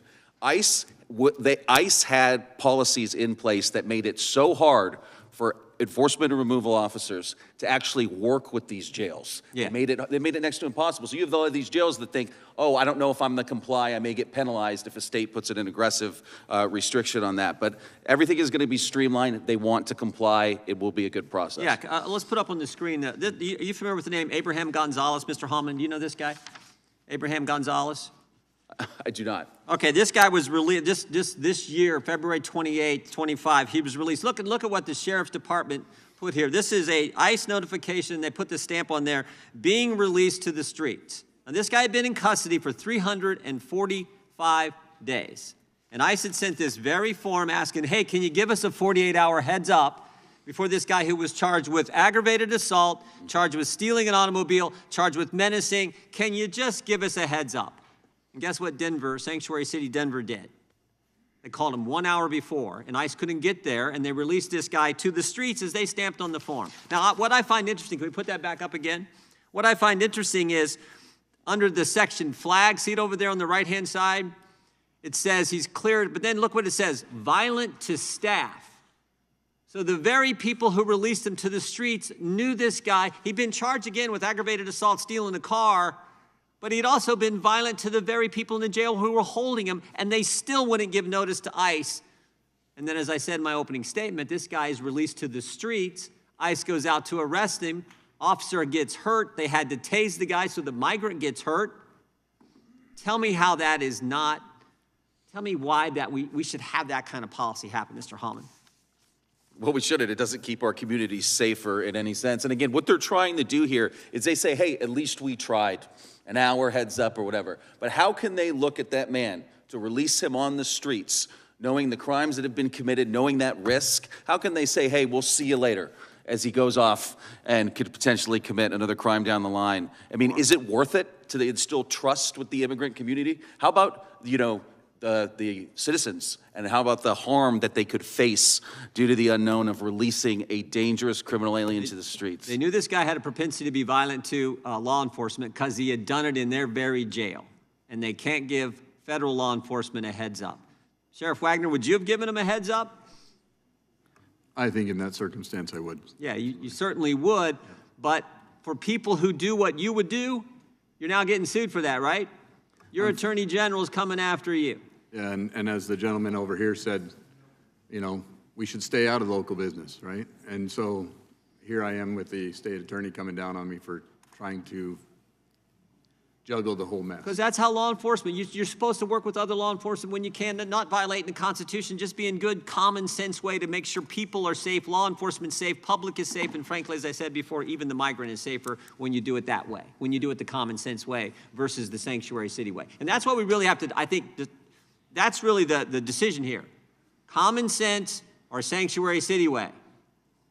I think common sense wins out every time. With that, I yield back. Gentleman yields back. Mr. Nadler. Mr. Chairman, the Trump administration, after pardoning hundreds of violent criminals, has launched a reckless, chaotic, and inhumane immigration policy that is making our communities less safe. The administration, and as we heard today, the chairman of this committee, speak as if all immigrants are criminals. The administration is draining resources away from other important law enforcement priorities and is even targeting legal immigrants and vulnerable populations. It's no surprise that many states and localities do not want to aid and abet the president's extreme anti-immigrant agenda. Recognizing that good policing depends on building trust with their residents, many cities forbid their law enforcement officers from questioning victims of crime or witnesses to a crime about their immigration status, and they do not share immigration information with federal authorities. They believe that their communities are at greater risk when a victim of domestic violence is afraid to ask the police for protection from her abuser for fear of deportation, or when witnesses to a murder refuse to assist law enforcement in tracking down the perpetrator because they're afraid their immigration status will be discovered. These cities have concluded that if they take on the federal responsibility to enforce immigration laws, it would destroy trust between immigrants and local law enforcement, which would make everyone less safe. Major Franklin, why is building trust with all members of the community so important to policing? I think you touched on something, sir, regarding the importance of, it's not just for keeping members of the immigrant community safe, because there's a very small number of violent offenders also prey on people outside of that community as well. So as soon as we can get the reporting of the crime, the cooperation from witnesses to have that person arrested, charged, convicted, and get them off the streets and hold them responsible, the better for not just the immigrant community, but the entire community. Is it fair to say then that if minority communities, immigrants, or really any part of your community feels unsafe going to the police, that it makes everyone in the jurisdiction less safe? And can you explain Absolutely. why? Again, because the importance of that trust, and this isn't something new, by the way. We've experienced the same thing with underserved communities where there's no trust with the police, and we fail to get an accuracy regarding the crimes because they're not reported. There's no trust in reporting the crime because they don't believe the police are going to do the right things, and in many cases, they believe the police may cause them some sort of harm. In the immigrant community, it's about being deported, and not just the victim or the witness being deported, but that victim or witness can be friends or relative of someone else who might be undocumented, and they fear that deportation, so there's going to be limited, if any communication, any cooperation at all with the authorities. And it's not just about communicating with the police, it's about fearing interacting with other positions of authority and services within the city who they believe they may have some sort of relationship with law enforcement. They want to ensure that them and their friends and families are not subjected to deportation. Thank you. One of the priority Republican bills this Congress, H.R. 32, the so-called No Bailout for Sanctuary Cities Act, which has been teed up for floor consideration in the coming weeks, would gut billions in federal funding for states and localities, including funding for essential programs like public safety, education, and transportation, if states and localities are not able to aid the Trump administration in federal immigration enforcement. Would cutting federal funding from local and state police departments help or hurt public safety? It would make public safety much worse. Can you talk about the real-world impact that these cuts would have on the ability of law enforcement to protect their communities? Absolutely. When I was in charge of Baltimore City Human Resources, we had a special unit that applied for federal grants because we need the funding, we need the resources, not just for law enforcement activities and duties, but for other important things like youth programs, which are extremely important, other services, mental health services. There are many types of critical services that our communities need. Okay, thank you. As we've heard today, my Republican colleagues talk as if all immigrants are criminals. Could you tell us whether that's true and whether, in fact, the studies show that the crime rate among immigrants is lower than the crime rate among native-born American citizens? Studies show that among the immigrant community, it's lower. So than most native-born. immigrants are not criminals. Absolutely. Thank you. I yield Time back. has expired. Sheriff Nails. Thank you so much, Mr. Chairman, and I thank the panel for being here. Thank you, Sheriff Wagner, those distinguished gentlemen behind you. I want to thank you all for your service. I'll give you a round of applause. Thank you for our county sheriffs. We need them. We need them. They're supported. You know, most of the crime, and I know Mr. Franklin or Major Franklin, you were talking about the distrust between the police and the communities they serve. Let's be honest with each other. You know where the distrust begins, right? It all starts in these large cities across America. I bet you if you ask one of those sheriffs, we had everyone come up here, they don't have a problem with trust between their agents or their deputies and the people they serve. It takes place in these large cities, the San Franciscos, the Chicagos. When you look at Chicago, and Ms. Walters talking about Chicago, you had Lori Lightweight there. I mean, her approval rating was in the toilet. What, a 22% approval rating? I think she was the first incumbent to lose re-elect. And why is it? Her policies, it was the sanctuary city policies. She was horrible, absolutely horrible.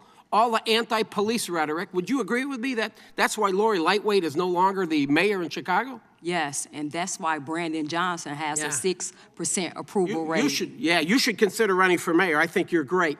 Anyway, Sheriff Wagner, you know, I was the sheriff, Fort Bend County, large county. Everybody that got arrested into my jail, I had about 1,800 beds. When you got arrested, every morning, every name, mine, any name, didn't matter who it was, would get sent to ICE. We'd send it to ICE in Houston. They would scrub that list, and they would then determine who a detainer gets placed on. I complied with every single detainer. Didn't matter if they said a detainer needs to be placed on this guy, and we kept our people safe. That's why I was a very popular sheriff and never had to worry about a re-election, because the people supported what we did. But then when you got some of these liberal states, your state for a good example, Illinois and others, we created a law now in the state of Texas. We had a crazy rogue sheriff in Austin, go figure, in Austin, Travis County, that wasn't complying with these detainers. So we now have a law in Texas that says if you don't comply, a county sheriff does not comply with ICE detainers, you'll be charged with a crime and then you'll be removed from office. And most sheriffs across the great state of Texas support that. I believe you would as well. Yeah, I would. Because it just keeps our people, safe. I want to thank you again, too, in 2005. You know, I read your bio, you were awarded a Medal of Valor for one of your deputies that was shot by an illegal multiple times, I believe. That is correct. Yeah, so thank you for your service. You guys are fantastic. You know, you're being sued by your attorney general. I guess you're putting your community at risk. Did you know that? So if I can answer some of that, I know there's a lot going on, but the reality is this. You talked about the size of your agency and your jail. I have a 28-bed facility that's been closed for 3 years. We are not detaining on immigration status. We do share information through the Stone Garden thing that we are a part of, and several other counties across our state are doing, and the state actually gives us the money through it for, they're the ones that take their cut and then give us the money. But yes, it is exactly what you're saying. Some of the actions in a few of the sanctuary jurisdictions, I want you to ask you if you think they're conducive to public safety. In King County, Seattle, illegal alien named Julio Cruz Velasquez, custody in 2019 with priors for rape, domestic violence, burglary, robbery, DUI, drug possession dating back to 2010. King County ignored the ICE detainers, released him into the community. He was then arrested later on for murder. It would have never happened if you'd have just complied with ICE. Does that sound conducive to public safety? No.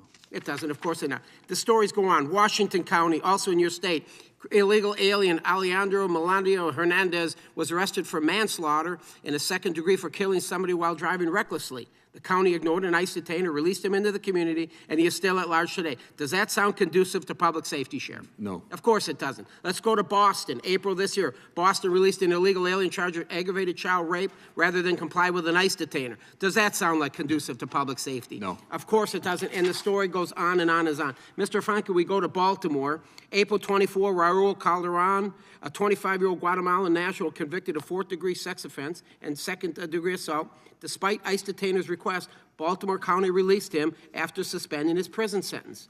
Then in 2024, another individual, 25 years old, convicted of molesting 2 family members, 9 and 10 years old. It just goes on and on and on. Now, Baltimore has problems. You got a lot of corruption in Baltimore. Again, when you look at these major cities, Baltimore, Chicago, everywhere, they're run by far-left liberal Democrats and by Soros-funded DAs. And that's why you're getting clobbered in elections. The American people are sick and tired of it, and they're fighting back. Ms. Walters, I salute you. Thank you. Gentleman's time has expired. Ms. Ross. Thank you, Mr. Chairman and Ranking Member Jayapal, and thank you to the witnesses for your testimony today. This hearing is extremely timely. The Trump administration's recent actions against our refugee community are making people less safe, not more safe. Recently, the administration sent emails to Ukrainians escaping Putin's war of aggression, telling them, do not attempt to remain in the United States. The federal government will find you. Then a day later, they said, sorry, we made a mistake. Cutting off resettlement funds for Afghans who made it to the United States after fighting side by side with American troops. That's in this administration's agenda. Turning their backs on courageous Afghans who worked directly with our forces and are desperate to reach our shores, but have to hide out from the Taliban because we're not accepting refugees anymore. Revoking all U.S. visas held by South Sudanese passport holders because their government refused to accept a deportee that the Sudanese government said was Congolese, not South Sudanese. And then this administration claims to care deeply about persecuted Christians while slashing Christian refugee entry by 78% in the first term and doing even less to help Christians who are persecuted enter the United States today. All of these heartless and short-sighted actions by the Trump administration serve no discernible purpose besides bullying those who escaped war, authoritarianism, and disaster. Again, this bullying undermines the stature of the United States in the eyes of the world and makes all of us less safe. It diverts our law enforcement resources away from real threats in order to upend the lives of honest, hardworking people in need of refuge from the United States. Now, with that said, I want to turn to the issue of how intentionally eroding trust of immigrant communities by local law enforcement can impact public safety. Major Franklin, just a couple questions for you. Can you speak to how efforts by this administration to destroy relationships between the immigrant community and local police officers would be detrimental to public safety? Sure. It would be detrimental in a number of ways. Number one, I spoke earlier to being successful in identifying victims of crime, having crime reported, being successful during the investigation of those crimes so that we can hold those violent offenders accountable. But also it would be detrimental in the loss of critical resources that we desperately need among our law enforcement agencies around the country. And again, I want to speak to the uniqueness of every jurisdiction. We should have the ability to develop our own strategies that would work within those particular communities that have their own special needs.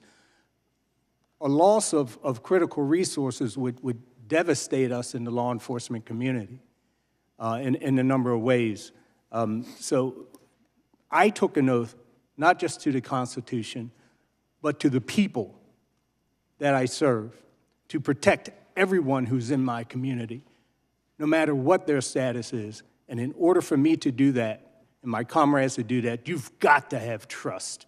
You've got to build trust if you're going to get the information you need so that people aren't fearful when coming forward to report. They don't want to be victimized. They don't want their friends and family victimized. They want people held accountable, and they want to be able to come forward and trust us and not fear them or their friends being deported from the United States. Thank you. Are you familiar with the U visa, a visa for victims of crimes who cooperate with law enforcement or governmental officials in the investigation or prosecution of criminal activities? And if so, do you think that they're helpful?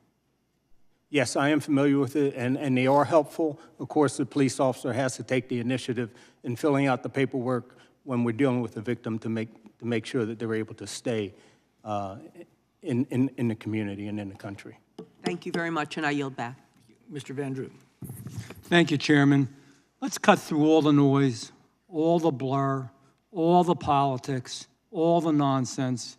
Nobody on this side of the aisle, because it was repeated again over there before, ever said that immigrants are bad people. We love legal immigrants that come here the right way. They are great Americans. I'll tell you a story real quick. I was picked up in a taxi cab the other day in Washington, D.C. Young gentleman driving the taxi cab. I love to talk to people, start talking to him. He's from Ethiopia. He came here legally. He always wanted to be an architect. His cousin was an architect, and he admired him so much, and his cousin had helped him. But in Ethiopia, they tell you what you're going to be. You don't have that choice like you do in America. So he was told he wasn't going to be an architect. He legally immigrated here, worked his butt off, gave it everything he had, worked multiple jobs, got his degree, and was working still more because now he was getting his master's degree. He taught me. He said to me, for God's sake, protect your country. All these illegal immigrants coming here are not good. Legal immigrants are angrier about the illegal ones than anybody else. They did things the right way. They did it by the book. They're good people. We love them. So let's be clear. Cut the nonsense. I'm not directing that to you. And you know, let's also cut the nonsense because it costs money. There's only so much money in this world, and we're going through a lot of budgetary stuff right now. And I make it clear, I'm fighting for Medicaid, Medicare, Social Security. Many of us are on both sides of the aisle.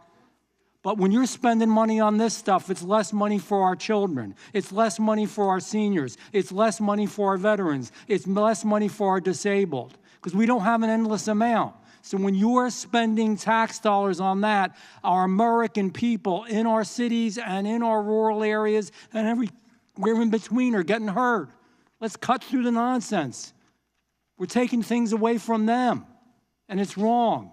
You can't have a country without borders. You can't have public safety without law enforcement. You can't have public safety when you're releasing lawbreakers into the community. And not all illegals have committed horrendous crimes, but some have, and we're not checking on it properly. There have been murders, there have been rapes, there have been disfigurements, there has been all kinds of harm done. And when you create a sanctuary city or state, you are compounding that. And you know what? The only thing worse than the illegal people when they come here, especially those that are violent, are the people that condone that and give them benefits and help them to stay here. How wrong is that?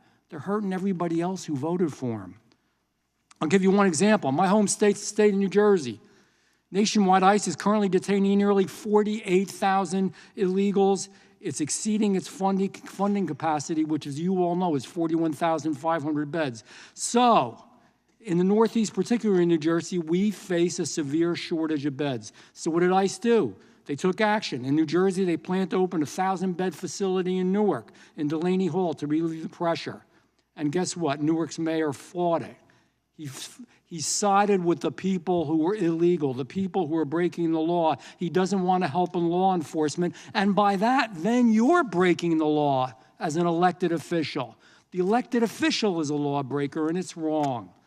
We know what happened to Lake and Raleigh. We know what's happened to so many people. We're trying to clean up the chaos that was left behind.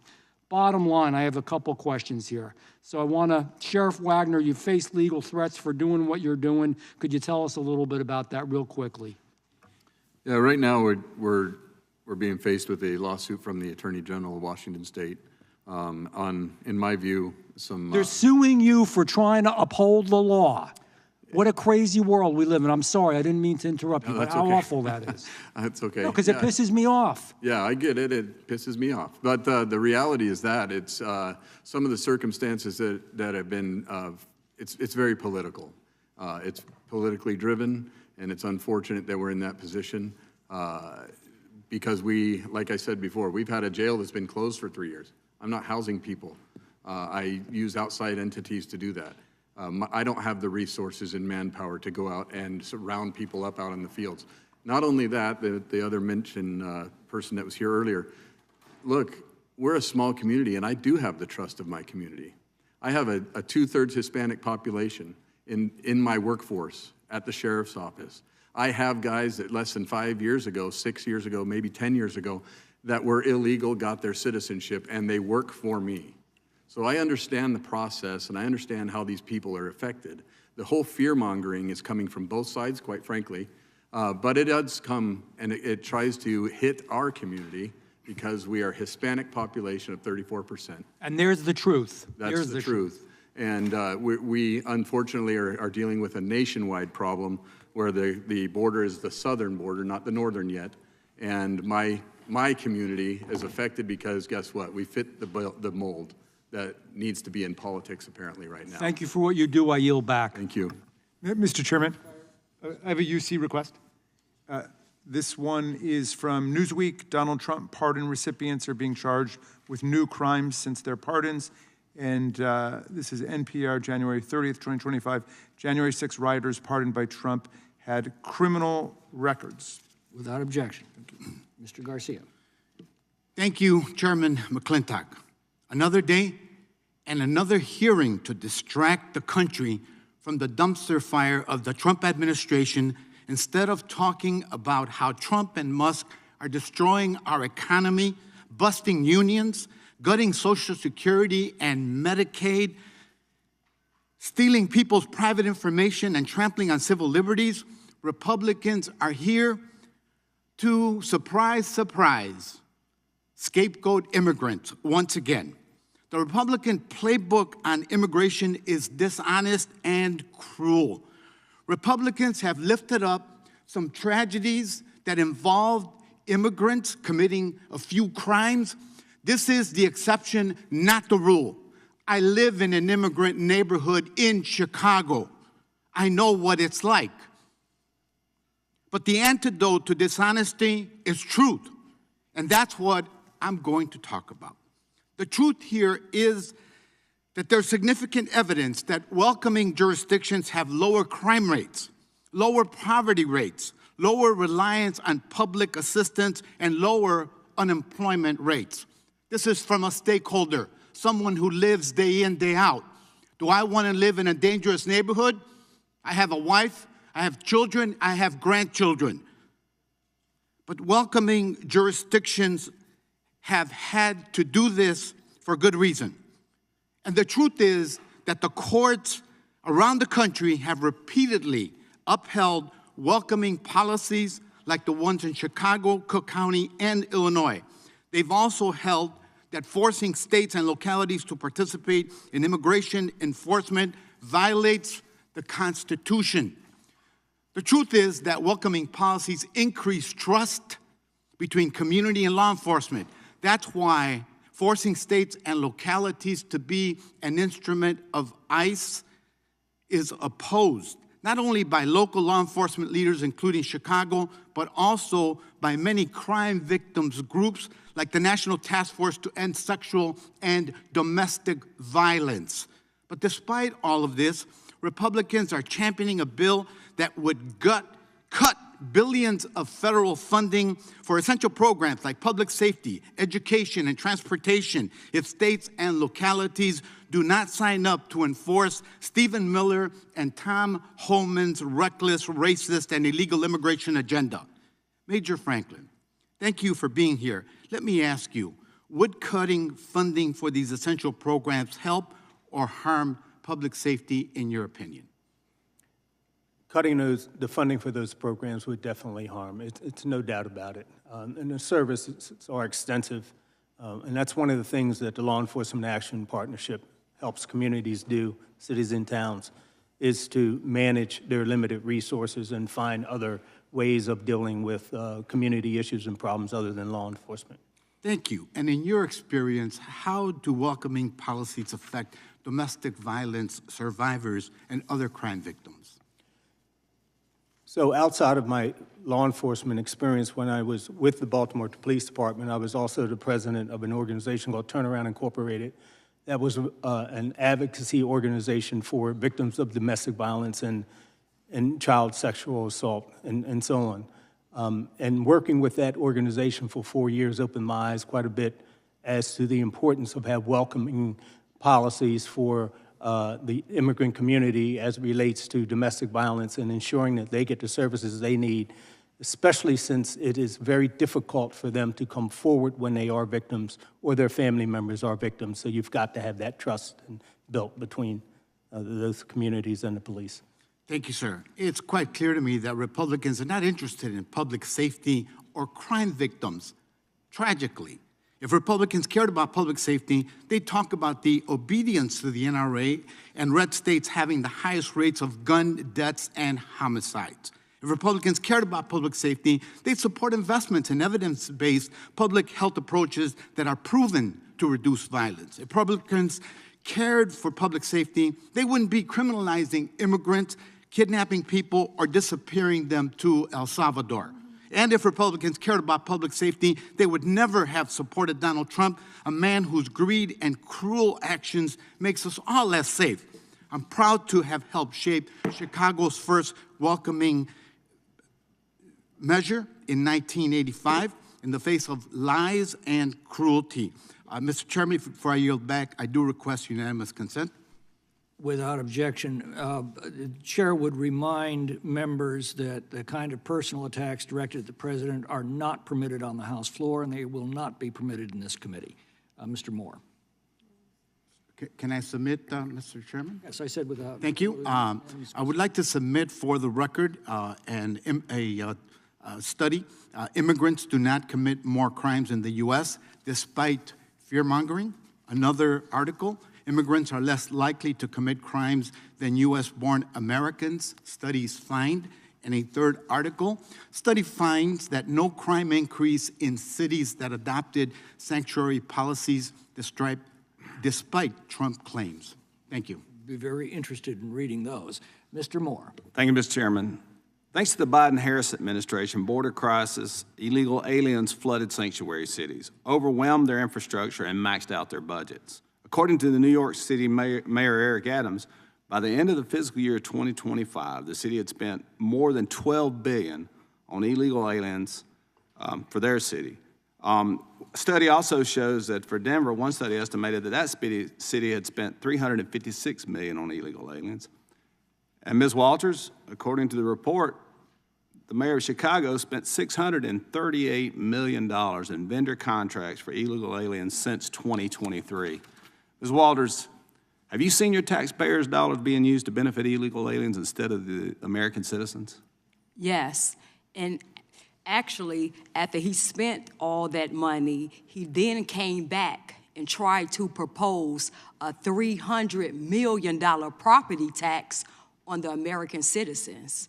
So not only did he take our tax dollars and spend it on people who, and let me just say this, when you come across that border illegally, you have broke the law, therefore making you a criminal. So the 20 million people who cross this border are criminals. So let's just get that, get that straight right now. That's why we trust President Trump, because he is listening to the American citizens. And the Democrat Party, that's why their rating is, 26%? Because they refuse to listen to what the American citizens want. Ms. Walters, I think really, Ms. Walters, I think really you're right. And I think, so is that how you see Chicago flipping red? Is it the immigration issue? I know that was a big issue in this election, and I agree with you. If people come across the border illegal, they are lawbreakers by definition. And we're not a sanctuary city in Alabama, but I'll tell you this, I had a 14-year-old girl drug into a restroom in Wetumpka, Alabama, and raped by an individual who he had claimed to be a minor when he came to the U.S. He was 31 years old. And the Biden administration didn't bother to do a background check, turn him loose into our community. And we're not a sanctuary city. I cannot imagine what these sanctuary cities are having to deal with. And these law enforcement officers, when they're trying to just, for public safety purposes, catch people and then not even notify us because they just want to release them back into the community. So tell me, so you think this issue of just the very people who supported the Democratic Party are being left in the cold, in my humble opinion. And so is that how you're seeing Chicago flip red because of the Democratic policies and what they're doing to those communities they're supposed to be protecting? Yes. Chicago flips red established because of that. And we are going to make it our business because we have seen the destruction that the Democratic Party policies have done to our communities in our city. It's funny that Mr. Garcia is from Chicago and cannot tell you what's happening in our community, because if he came into our community, he would see all the gang graffiti, the Trendy Agua signs, the MS-13. He would see that across the street in the park and where they're putting the shelters at, that all the needles that's in the park, all night. All we hear is music all night, and the drinking and the defecating on the streets, all the the illegal restaurants that are allowed to operate on the residential, on our corners. So Ms. Walters, in some ways, you feel almost like a prisoner in your own community because of the policies of the administration prior to Trump. Yes, and then they can't lock him up. My husband just retired. He's a police officer. They cannot lock them up, and they wasn't reporting the numbers. So if an illegal alien committed a crime, they wasn't reporting it, and then you didn't know. So that's why they say, oh, there's less crime by a lot of the illegals, because they're not bothering reporting the crimes that illegals are actually committing in those communities. Yes. I got you. Hey, real quick question, and you can finish up on this.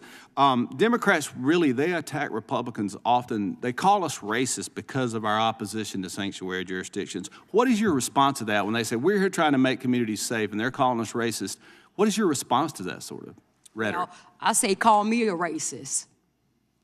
And I don't want anybody who crossed over here illegally, unvetted, I don't want them in my community. So you call me racist because let me say, the Democratic Party is so far from reality. They go in their gated communities. I don't see any of those people that's advocating to keep these people here. I don't see them in their house and their communities. They don't have them around their children or their husbands, but yet and still they're advocating for us to allow this in our communities around our kids and our families. Thank you, Ms. Walters. I got to yield back. Thank you, Mr. Chairman. Time's expired. Ms. Crockett. Thank you so much. I just want to clarify that usually when we talk about racism in the Republican Party, it has to do with things like deleting the history of Jackie Robinson, deleting the history of Harriet Tubman, or deciding that the Tuskegee Airmen should be deleted, or maybe just defunding the African American Museum. The list kind of goes on and on and on, but I am not here to talk about why they are racist. I am here to talk about some other things as it relates to immigration. So let's get to that. You know, it's interesting because we got all these theories. I don't know why we put up with getting data and facts if we just gonna sit here and talk about how we feel. So, you know, maybe we can inject some facts into these feelings. I'm not really sure. But as somebody who has actually practiced criminal defense, I don't know if there's anybody else in here who has, I can tell you that I have handled thousands of cases, not hundreds of cases, thousands on the state level in Texas, Arkansas, and the federal level. And I can tell you that, you know what? If I had to look at the vast majority of the cases that I was representing criminal defendants on, the vast majority of them just didn't happen to be immigrants. These are just the facts of my experience, and maybe the immigrants went to somebody else. I don't know, but I can tell you in my actual experience, in real life, in reality, and not in this fallacy world that y'all are making up where you hate on everybody. So my Republican colleagues are here using today to continue pushing this false narrative of sanctuary cities harboring criminals, yet right here in D.C. we have a 34-count felon being harbored in the White House. The hypocrisy coming from your side of the aisle over concerns regarding lawlessness is outrageous. Right now, House Republicans are conducting town halls with constituents lying about our legal system. that, quote, there is no due process if you come here illegally because you violated the law, that immigrants, quote, are not entitled to due process. Nowhere in the Constitution does it say that. We all want to live in a country where we respect the law. So I'm a bit surprised that Republicans aren't up in arms with Trump detaining and deporting U.S. citizens and people who are lawfully present here in the United States. What Trump and ICE are doing is a disgrace, and it's all being done without respect for our laws. For example, Mr. Neri Alvarado, a Dallas-based baker, was arrested and deported to El Salvador prison for having an autism awareness tattoo in honor of his 15-year-old autistic brother. This was done despite never having been to El Salvador, despite having no gang affiliation, and despite having no organized crime connection. He was deported because ICE agents have been detaining, quote, all Venezuelans with tattoos. And to be clear, this type of racial profiling isn't just a one-off. In fact, the ACLU, using DHS's own data, mind you, found that at least 65% of the states and local agencies voluntarily working with ICE have records of racial profiling and civil rights violations. Mr. Franklin, first of all, and Sheriff, let me thank you for your service too, because I appreciate law enforcement. I just want to put that out there. But Mr. Franklin, Major Franklin, you're a decorated law enforcement officer. Yes or no, in your experience, does racially profiling people make communities safer? No. And yes or no, does ICE forcing state or local law enforcement to detain people make communities safer? No. You know, it's interesting because we've already, and we're gonna, do Groundhog's Day a couple of times, seemingly here. Actually, let me give you the facts real quick before I go to that. In fact, a report for the American Immigration Council found that cities that didn't enforce ICE detainers have 35.5% lower crime rates, 2.3% lower poverty rates, and rely less on public assistance, including 4.9% less for children under 18. And I do want to be clear right now, ICE is trying to work with the IRS because we actually take in billions of dollars because of immigrants in this country, and now they're gonna try to get them out. And I'm gonna tell you that the biggest issue that we have, I really don't think this should be a partisan issue, so I'm going to agree with my Republican colleagues. I think that we all should want to be safe in our communities. The problem that we have is that we have an incompetent administration, that everything that they touch turns to shit. Because what they do is they take a wide sweeping brush and they have decided that the enemy is now going to be immigrants instead of taking a scalpel. That's all we're asking, is to be exact in what you're doing instead of taking a sledgehammer to everything. Thank you, and I will yield. Mr. Hunt. Thank you, Mr. Chairman. The Democrats keep using the phrase constitutional crisis, but the real constitutional crisis is sanctuary city mayors, DAs, and judges who are defying federal law and preventing the president from doing the job that he was elected to do by the American people. It is the job of the federal government to keep Americans safe. When violent gangs are taking over American cities like Chicago, that is an invading army. When you can't live peacefully in an apartment in Colorado, that is also an invading army. No judge, DA, or liberal mayor should be able to usurp the power of our commander-in-chief, who was elected by 77 million Americans, and now the Supreme Court agrees. Since the Democrats do not like the result of the election, you would think that they will be focusing on the midterms coming up, but instead they are engaging in a judicial coup d'etat. The reason they are not focused on the midterms is because they are not confident that they could take back control of the House of Representatives in 2 years, because they have no leader and they have no valid message. The Democrat Party has a 21% approval rating with voters in this country. And why? Because their only message is Trump is bad. They've gone so far as to attack people for driving electric vehicles. They openly admit that they are DEI hires, and they claim that the reason they're not popular with voters right now is because they are not opposing Trump enough. That's the reaction to their failure. Their solution is to become more extreme and more unpopular with their policies. This question must be asked: does the Democrat Party hate President Trump more than they love our country and more than they love the safety of my fellow Americans? This might explain why they are willing to overtly defend members of Trinidad-Aragua MS-13 rather than stand up and clap for a child with a terminal brain cancer illness, or for a young man admitted to West Point, my alma mater, or for a family of the gentleman who was murdered in Butler, Pennsylvania. Trump derangement syndrome is real. It's a real thing. And sanctuary policies are harming my fellow Americans, as my witnesses have testified here today. This U.S. Congressman is tired of seeing mothers, daughters, and wives of Americans raped, maimed, and murdered by Trinidad-Aragua and MS-13 and other violent criminals that have snuck across the border to destroy this great nation. All of us should support ICE raids, the hard work of Tom Homan, Customs and Border Protection, and the policies of our duly elected Commander-in-Chief. Ms. Carter-Walters, thank you for being here, ma'am. I really appreciate your testimony earlier. And your experience, specifically in Chicago, are communities of colors disproportionately impacted by illegal migrants getting special privileges? And if so, how? Yes, so they are placed in our communities. They are not placed anywhere else but in our communities. And they are taking over our schools. So whereas you already had overcrowded schooling, so you might have 20 to 1 class. Now you have 40 to 1 class, and then they don't speak English. So now that's taken away from the child already who is already in an overcrowded classroom. And then you have where now we can't even, they took over our parks. So where you'll have a grandmoms and things, kids, to keep the kids off the street, they house illegals into the field houses. So they took over our field houses. And then now apartments, whereas because our mayor is paying so much money for illegals to house them, now we have tenants that can't even, the landlords that won't even rent to American citizens because they're renting to illegals because they get paid more for illegals. Now, let me ask you the next question, ma'am.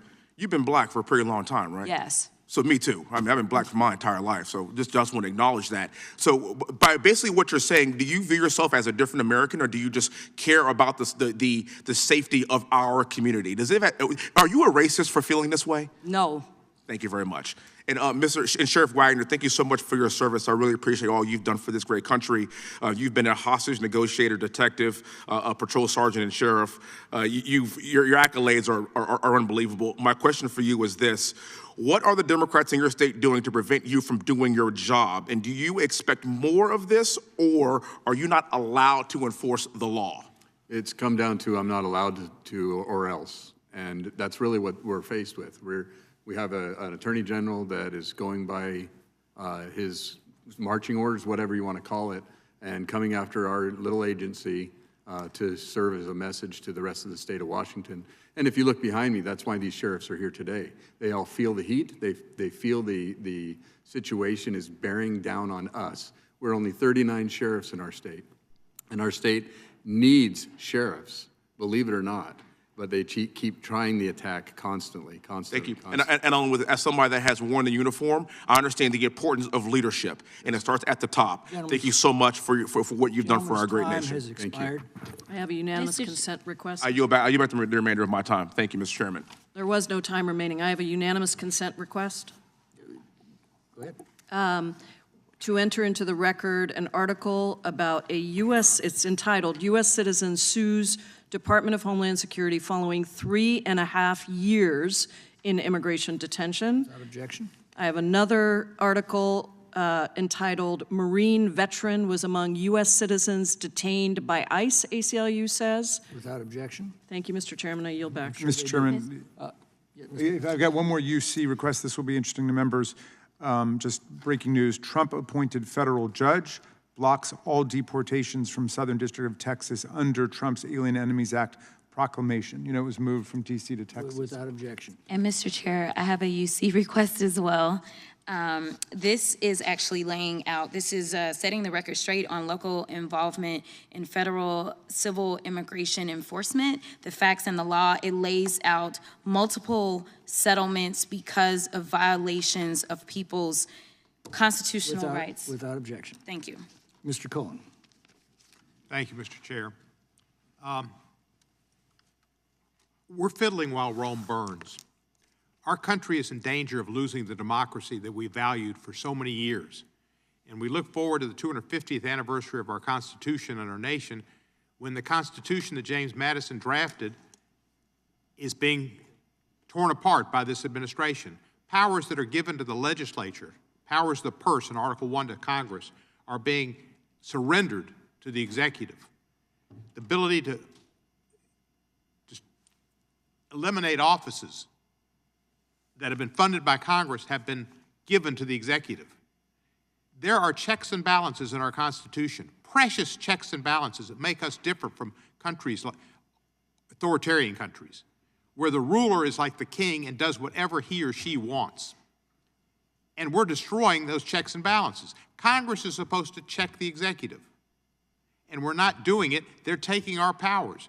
They're destroying offices that were created by Congress, like the Department of Energy and the Department of Education. And the Peace Institute, which was set up as an independent group, not part of Congress, not part of the executive, and they've gone in, Doge, with police officers from D.C. and taken it over, and they're trying to eliminate it. And there are all other kind of offices like that they're trying to eliminate. Our country is in danger right now. And immigration is important, but if we don't have a country, immigration isn't an issue. And I just am astonished at how many people, particularly on the other side of the aisle, are surrendering their power to Trump and letting him do whatever in the hell he wants. We had a continuing resolution. There were community projects authorized by each congressperson. I think almost all had community projects in there, and we wiped them out. But Article 1 says we're in charge of the purse, and we come up and make recommendations, and rather than include them in a congressionally ordered continuing resolution, we eliminate them. That makes no sense. We have given up our Article 1 powers, and Trump is just doing whatever he wants, and we don't even question him or challenge him. I wrote a letter to Kristi Noem on February the 14th, and I have not gotten a response to it. I served with her. I should have gotten a response. I wrote her that I inquire about the Department of Homeland Security's immigration enforcement policies, priorities, and communications. And I let her know in the letter that I agree with her that we should get the worst of the worst. She called it the worst of the worst. But there have been conflicting reports on who ICE is picking up and detaining. And I appreciate her letting me know who they picked up, how many of those were child sexual abusers, homicides, or rapists, where those individuals were apprehended and where they were previously in custody of another law enforcement agency, and how many went to Guantanamo Bay and whatever. I appreciate her clarifying the number of immigrants, if she would, who are the worst of the worst, and those who have been convicted for murder, rape, and child sexual offenses. This was on February 14. I have not heard from her. It's now 2 months. But she's had plenty of time to put on our cowboy breeches and our cowboy hat and ride on a horse, fortunately not shooting any dogs on the way.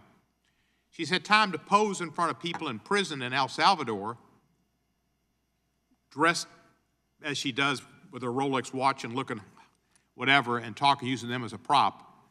But she doesn't have time to answer a congressional request to state who have they arrested and who are the worst of the worst, and are they getting the worst of the worst. I have to presume her failure to answer is the fact that they're not getting the worst of the worst. And on CNN the other day, they showed a graph, and I don't know their stats, but at least they're given stats, that show that most of the people that were sent to El Salvador were not convicted of any crimes in this country, any felonies. They were not the worst of the worst. They might have had a bunch of ugly tattoos on. I don't know who they were, but they had a right to due process. And when we come into office, we take an oath to support the Constitution and to support the Constitution and our country against all enemies, domestic and foreign. That's not an oath we take just when it's easy. Saying that these people who are all tattooed and maybe they're members of this gang, I don't know. Nobody hardly knows. But that may not be easy in this climate. But due process is important all the time, and it's most important when it's in the worst circumstances, the most difficult circumstances. That's when you have to stand up and abide by your oath. So I appreciate everybody here in uniform, and thank you for what you're doing in protecting the laws of this country. The fact is, our country is at risk right now, and we need to stand up, support our oath, and keep the powers of the Congress as they have been intended and stop this president from a coup d'etat and an authoritarian takeover. And I yield back the balance of my time. Mr. Fry. Thank you, Mr. Chairman. I think the more things change, the more they stay the same, unfortunately. When I first got to Congress 2 years ago, the former ranking member said at our first immigration hearing that we Republicans were imagining a border crisis.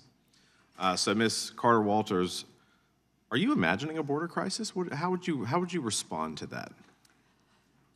And that's why President Trump we almost had a red wave in the United States, because we're tired of the lies, the gaslighting from the Democrat Party. All while everything they're saying right now that Trump is a threat. Everything is a threat. No, they're the threat.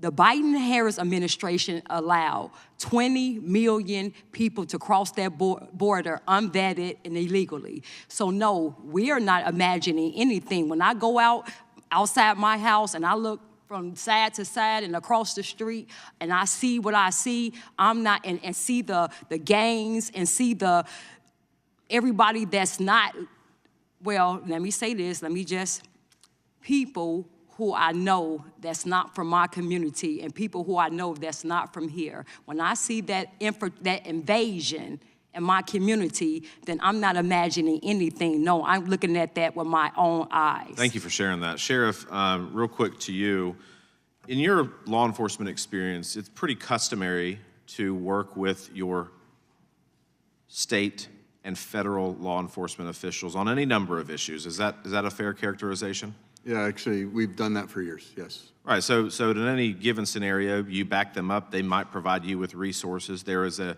esprit de corps, if you will, between the law enforcement community to work together on crimes that are happening in your community, in your state. It should be, and it should not be political in any way. So the interesting thing in your state is that you now have a state attorney general who is presumably the chief law enforcement officer of the state, that is impeding your ability to do your job.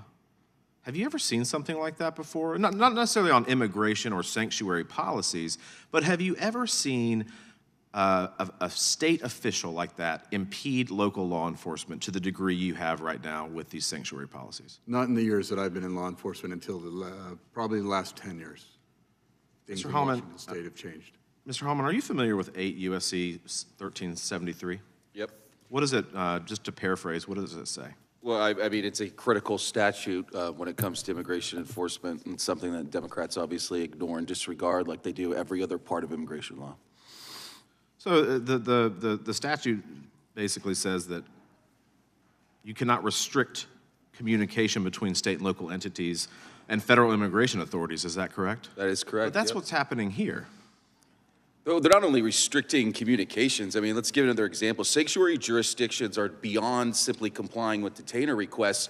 You have an example like Newark, New Jersey. You have a mayor, Ras Baraka, who is refusing to even allow a detention facility of 1,000 beds to open. He's doing a permitting nonsense. They don't only not want to comply with detainers, they don't want to detain, even in critical urban areas that are key hubs for removal. So what's remarkable about this is why would they do that? What would be the policy reason, the logical reason that they would do that? It's all by design. Again, it's all these urban areas. You're going to start seeing it too again. It's not just, hey, we want to keep you in the shadows. We want you to do as you please, live as you please. They want to make each jurisdiction in a flagrant abuse with a middle finger to the White House when it comes to enforcing our law. That's what they're doing. They're dismantling detention, immigration enforcement, and when it comes down to it, there's preventable crimes. We're going to keep seeing them, and until adequate funding is provided to President Trump and ICE to do mass deportation and everything, it's going to be in our hands too. Yeah, well, maybe we can start with some funding by restricting the ability of these cities. I mean, if we're giving them grants, what are they going to? Or if we're giving them money, but they're not actually cooperating or helping. I think to the sheriff's point earlier, it's really alarming to me that that sanctuary cities even think that it's acceptable to exist, right? That this is a policy that is not based in reality, that it's an emotional response to the big orange man is a bad guy in the White House. That's kind of where they seem to be going, and that we would not allow the sheriff to do his job to work with our federal partners. And so I think the Congress absolutely has a role here.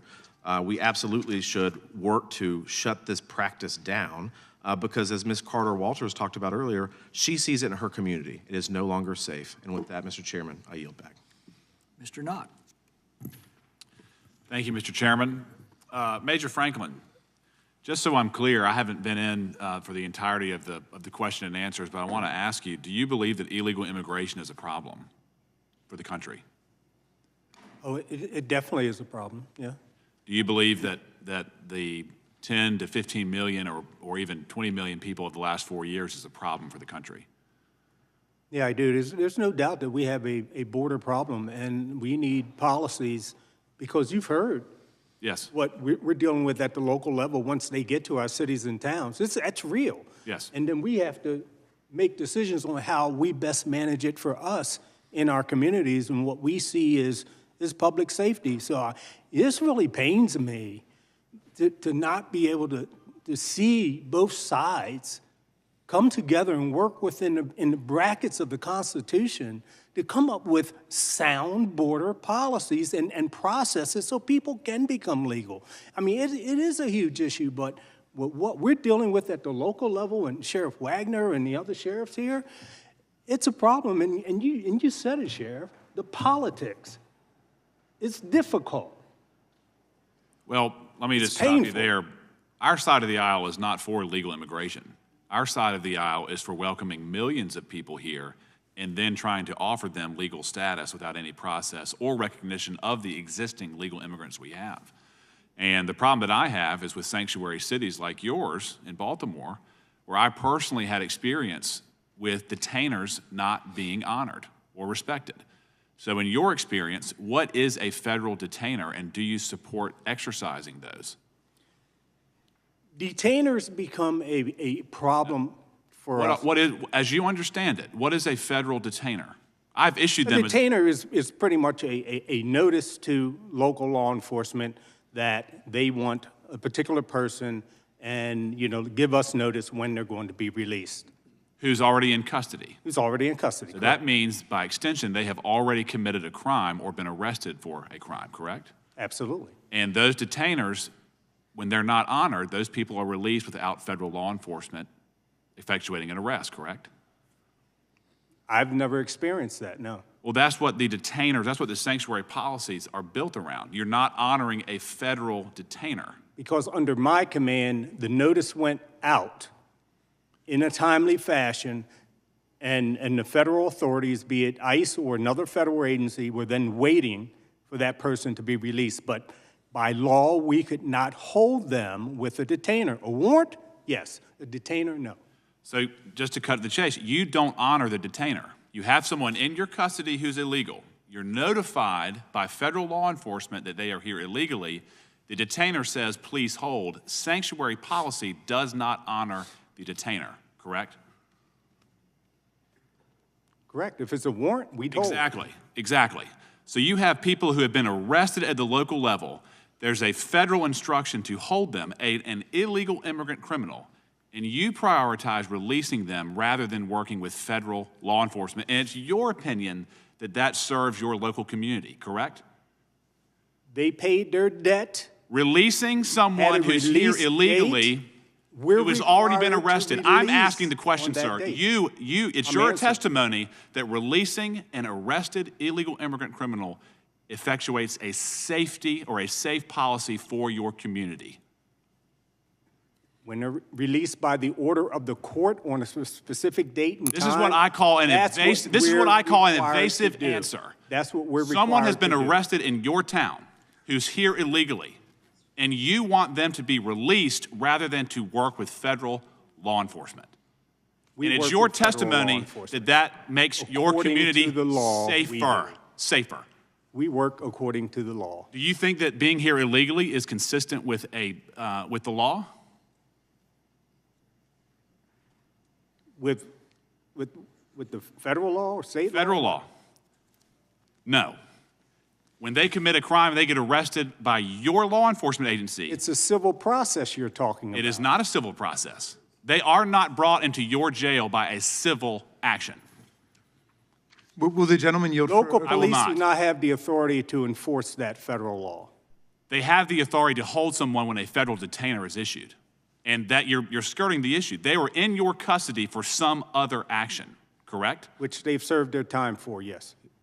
For some other action. And when you issue a hold, it is a sanctuary policy to let them go, correct? Sanctuary policy. I'm talking about what I know to be a legal policy. My time's expired. I think that the point was... Mr. Chairman, I have a unanimous consent request. I'm sure you do. Shall I go ahead? Yes. Okay, great. I'd like to enter into the record an article, Police Say ICE Tactics Are Eroding Public Trust in Local Law Enforcement. From NPR.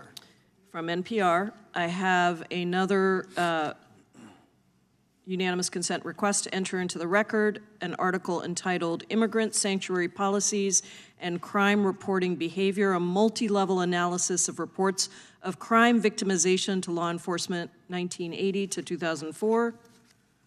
I have another unanimous consent request to enter into the record an article titled The Effects of Sanctuary Policies on Crime and the Economy. And a final one, not a final one, some more, to enter into the record, Can Sanctuary Policies Reduce Domestic Violence? And another one, The Local Effects of Federal Law Enforcement Policies, Evidence from Sanctuary Jurisdictions and Crime. These are all supporting the very real data that shows that cities and towns and states across the country with these policies are safer. Request, without objection. Thank you, Mr. Chairman. Mr. Schmidt. Thank you, Mr. Chairman, and appreciate the witnesses' time and being here today. It's an easy issue for most of us, at least it is for me. I mean, as a matter of principle, federal law says these folks, once convicted and subject to removal as a matter of federal law, you ought to have cooperation and communication among the various levels of government in order to effectuate the purpose of federal law. That's not a particularly difficult concept. I recognize, I was a state official for 2 decades. I recognize what's essentially a states' rights argument on the other side, the anti-commandeering doctrine and the theory, the idea, the legal principles that there are limits on what the federal government can do to compel states to do things they don't want to do. And I've always kind of thought in this space, the way I've looked at it is that, states and locals probably, as a general matter, have the ability to stand by and not be terribly helpful, but they don't have the ability to actively impede, either by action or omission, the enforcement of federal law. And Sheriff, you're in the middle of the bullseye right now as all this intersects. Do you look at it in a similar way, or how do you draw that line? Yeah, I look at it's very similar, but the problem that we face in Washington State and sanctuary policies. I mean, we talk about Chicago. I'll go back to Chicago. We had an illegal immigrant come to Chicago with his wife and kill her in our county, right, a few years ago. It affects us on a huge scale to not be able to communicate with another law enforcement entity. We got to stop these things that's called defund the police, and now because one side has control or whatever, now all of a sudden we have a situation where ICE is the bad guy, and now we got to get rid of ICE. We're a federal, state, local, federal should be working together on all these for law enforcement perspective to find solutions for our communities. Amen, Sheriff. And I feel for you. I've been there. I've shared with this committee, the full committee, I think it was just a few weeks ago, a case we had a number of years ago where an illegal alien was convicted of DUI in California a number of years earlier and then came to our jurisdiction and some years later drove drunk again and killed a sheriff's deputy in the course of doing that. And I went back and double-checked prior to this hearing, and sure enough, there's at least no record that the California authorities, when they released that fellow from their state jurisdiction or local, I don't know what it was, had ever communicated with ICE. There was no detainer request, no record. And So, you know, what happened in California didn't stay in California. It came to my state and killed a young law enforcement officer. So we have an interest in each other's handling of this, and it's perhaps a profound interest. I want to ask you a question. You know, I'm lucky I live in a state that's, my situation was just opposite of yours. While I served as our Attorney General, I had some local jurisdictions that wanted to become safe and welcoming, as they euphemistically put it. And I wound up working with our legislature. We got a statute enacted that preempted all of that local authority and, in fact, affirmatively obligates them to comply with federal law, to communicate with federal agents. And we fixed our problem, but I empathize you're not in a posture you can get that done. I want to ask you the other side of the coin. This is a little out of scope, so I'll start with Mr. Howman, and then if we have time, Mr. Wagner and whoever. So it just strikes me there's a strange juxtaposition here. On the one hand, the feds are limited in how we can put guardrails around state decisions in terms of becoming sanctuaries, non-cooperation. But on the other hand, the federal government has almost entirely preempted states that want to cooperate, that want to enforce their own state law as to immigration, consistent, not in conflict with federal law. We said you can't do that, and there's Supreme Court cases on point largely. That's not a constitutional function. It's a function of decisions made by this body. It's statutory preemption. And I'm just wondering if, you know, sauce for the goose is sauce for the gander, and as we're trying to figure out how we fix the sanctuary problem, should we also be talking about easing up on preemption so that states or locals that want to be helpful in immigration enforcement of federal law, parallel enforcement, enforcement of state laws, should be able to do that? And Mr. Howman, what do you think about that? Well, again, under President Trump, one of the key things he's done, I mean, it's not a new or unique authority that would be expanded, but again, 287 agreements. I know, but it's not the same. Yeah. 287G requires a partnership and agreement between the federal government and the states, so when you have a hostile federal administration, they just stop agreeing. Right. I'm talking about actually easing some of the preemption provisions that are in the INA, so that states that want to enact and enforce laws that are consistent Mr. Chairman, with federal policies this may is do so. time. We just need to be consistent. We just need to be consistent, Mr. Chairman. If you're going to cut off my witness, then I expect that you would. Thank you.